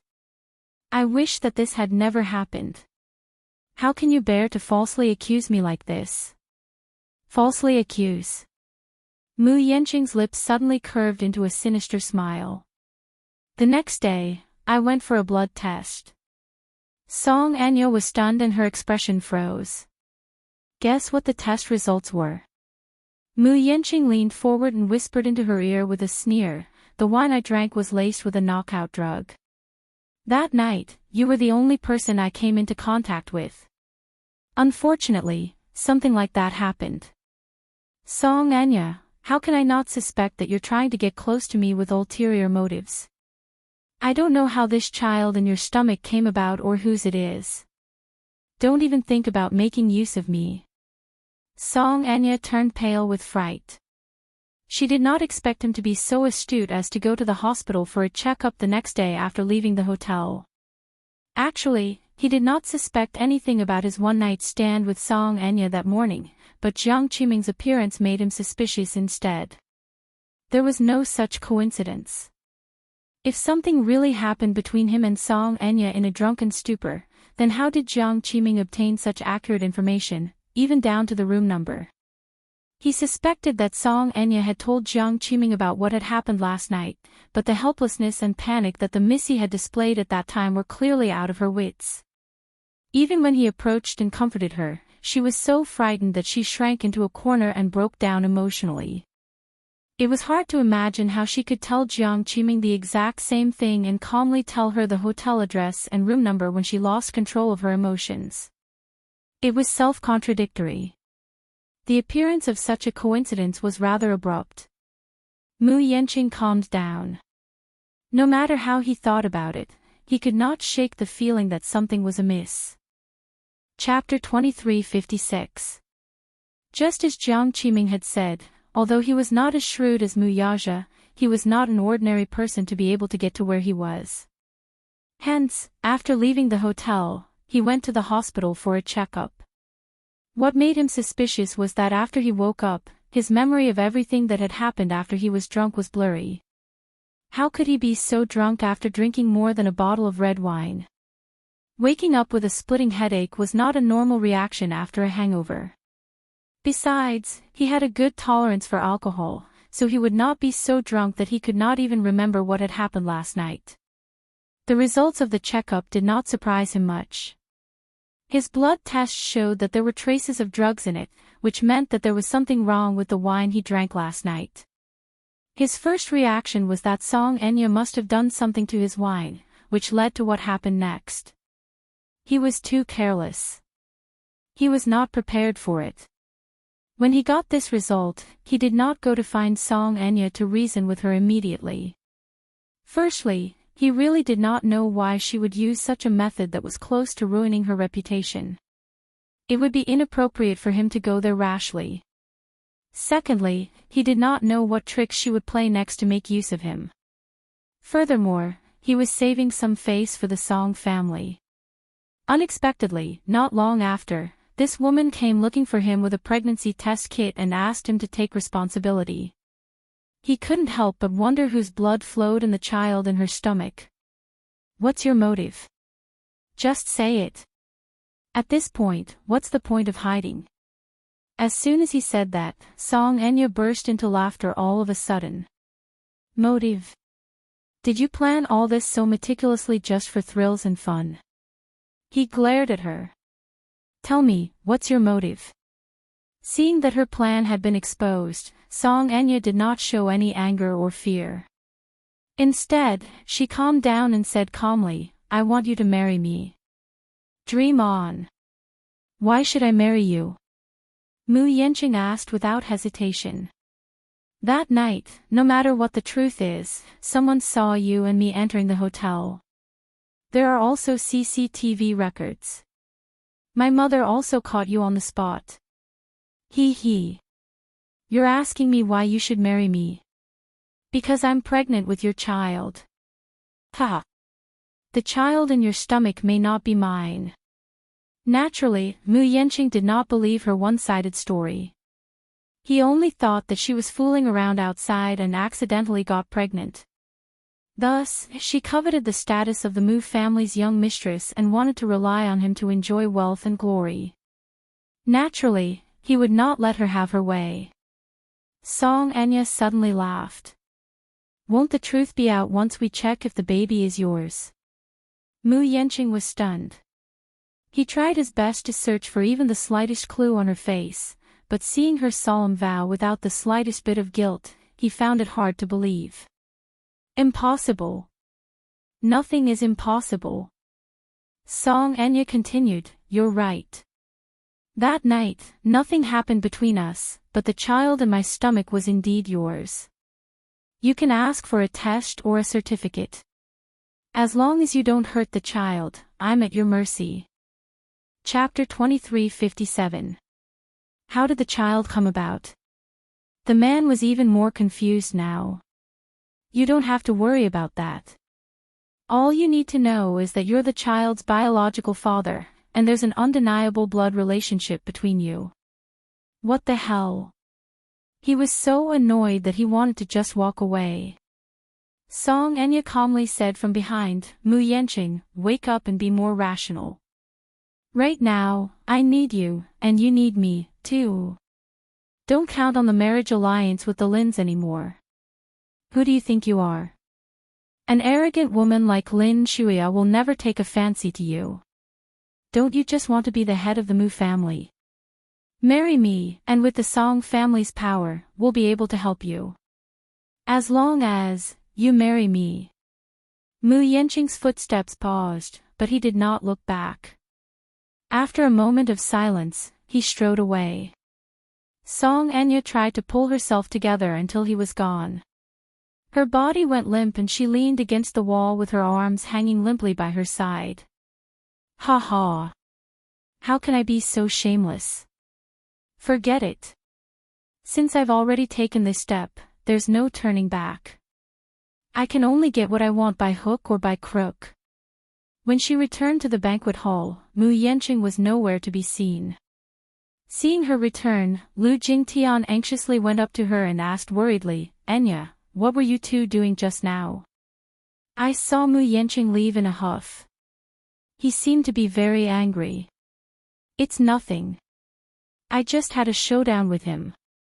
Song Enya turned around and smiled elegantly.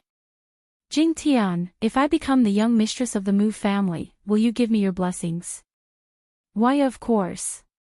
Lu Jingtian was stunned. Have you really let go of Brother Mu, though?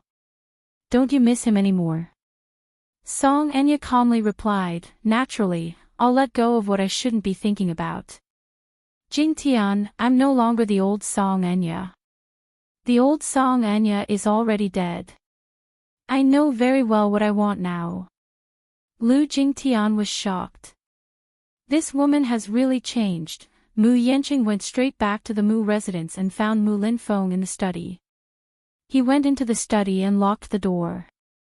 Then, he explained the matter in a concise and comprehensive manner. Second uncle, what should I do now? Mu Linfeng was momentarily stunned. Are you serious? She told me that directly. I'm also a little confused. That little girl from the Song clan actually did such a thing. Mu Linfeng did not doubt his nephew's words. Naturally, he did not believe that his nephew would mess with Song Enya. Mu Yenqing repeated himself. Second uncle, you must believe me, I really didn't do that. I know everything you said. What should we do now? Mu Yanqing was at a loss. Do I really have to marry her? Why? From what you've said, that girl from the Song family doesn't seem to be spouting nonsense. Her attitude was so firm, so the child in her belly must be yours. Now that technology is so advanced, it shouldn't be too difficult to confirm the child's identity. She must be fearless to say that. But I didn't do anything with her. There was none in the past, and there is none now. I don't even know where that child came from. Chapter 23:58. After all, the older the ginger, the spicier it was. Mu Linfeng suddenly thought of this matter.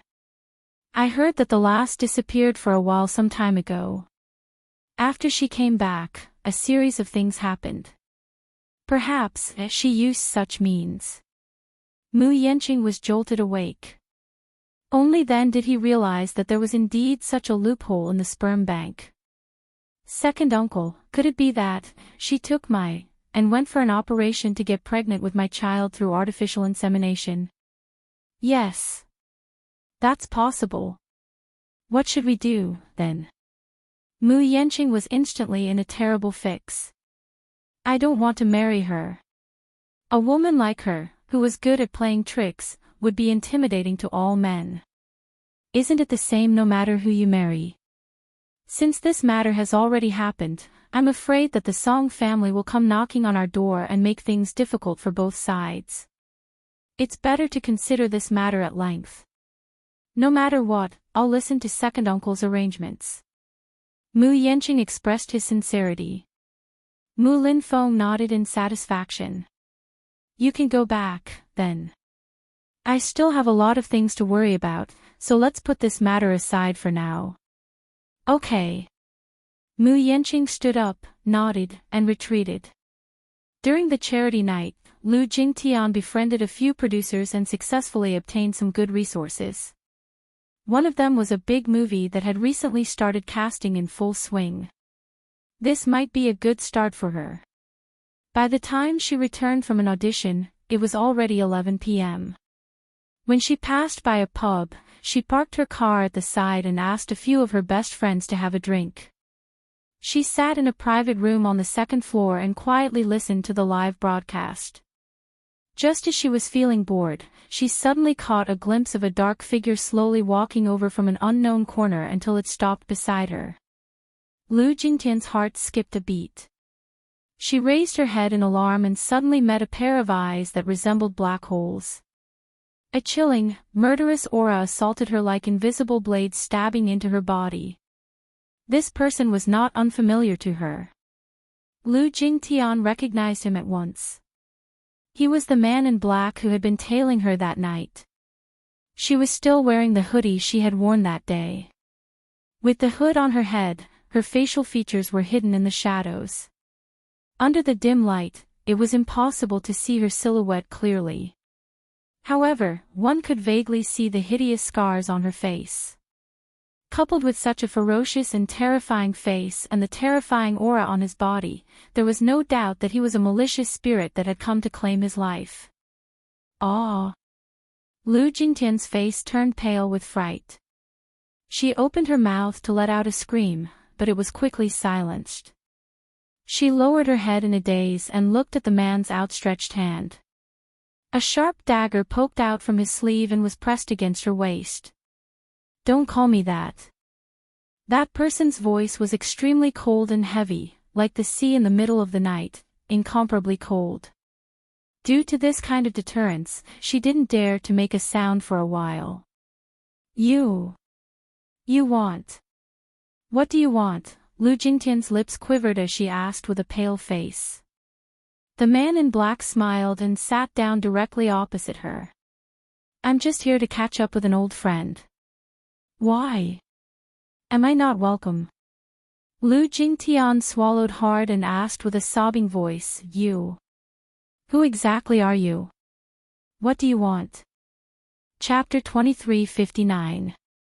After she finished speaking, she slowly took off her hat, revealing an extremely terrifying face that was riddled with scars. Lu Jingtian did not recognize her at first, but when she saw the scars on her face, which seemed to have been inflicted by a blade, her heart skipped a beat and her expression changed drastically. Don't be *tch. Let's see how you're going to attract bees and butterflies after I cut your face. Don't. Memories came crashing down on her like a stormy sea. Lu Jingtian fell back into her seat in horror. It's you, do you recognize me? Lu Jingtian trembled in fright. She could not even remember the other's name. She only knew that the scars on her face were all caused by this woman. After that incident, this woman seemed to have disappeared without a trace. Her father had settled everything, and she thought that everything was over. She did not expect this woman to suddenly appear. Could it be that she's here for revenge? At this thought, Lu Jingtian could not help but feel her hair stand on end. She clenched her fists tightly as she broke out in a cold sweat. It seems that Miss Lu isn't stupid. You've seen clearly who caused these scars on my face. Her words undoubtedly made Lu Jingtian even more restless. In contrast to her sitting on pins and needles, Yun Na was the opposite. She was calm and composed as she sat at the side. Slowly, she took out a bottle of transparent liquid from her pocket and poured it into a goblet. She gently swirled the liquid around but did not drink it. Her pair of cold eyes shot daggers at Lu Jingtian as if she wanted to gouge out her flesh. I'm sorry. Lu Jingtian was so frightened that tears rolled down her cheeks. Clenching her fists tightly, she said in a trembling voice, that time. I didn't mean it. I didn't really want to disfigure you. I was just in a fit of anger, so... Apologize. The corners of Yun Na's mouth twitched, yet there wasn't any expression on her face. She was neither shocked, furious, nor happy, and it caused one's hair to stand on end instead. Truly interesting. You destroyed my appearance and caused me to be reduced to such a state. Can a light apology really make up for everything? Can a simple apology restore my face to how it was before? How laughable. She hurriedly replied, I'll compensate you in any way you want. Yun Na remained indifferent when she heard this. From the beginning until the end, her cold and indifferent gaze descended onto the liquid in the goblet, and her expression didn't change in the slightest. Lu Jingtian panicked even more as she hurriedly asked, Is 1 million enough? 1 million. Yun Na's lips curled up as if she had heard the funniest joke in the world. How cheap. Lu Jingtian also felt that the price was too low, so she asked, How about 10 million? Is 10 million enough to make it up to you? If it's not enough, as long as you ask, I'll definitely gather enough for you. Miss Lu is so generous. Yun Na suddenly raised her eyes. Her gaze sharpened as she raised her hand and splashed the liquid in the wine glass onto her face. Lu Jingtian shrieked and struggled on the spot in fright. Ah! What is this? Sulfuric acid. Sulfuric acid. She subconsciously thought that Yun Na had splashed some concentrated sulfuric acid on her. She was so scared that her face turned pale. However, after struggling for a while, she did not feel the intense corrosive pain that she had expected. Only then did she awkwardly calm down. She touched the slightly sticky liquid on her face and did not know what it was. In any case, it was not sulfuric acid as she had imagined.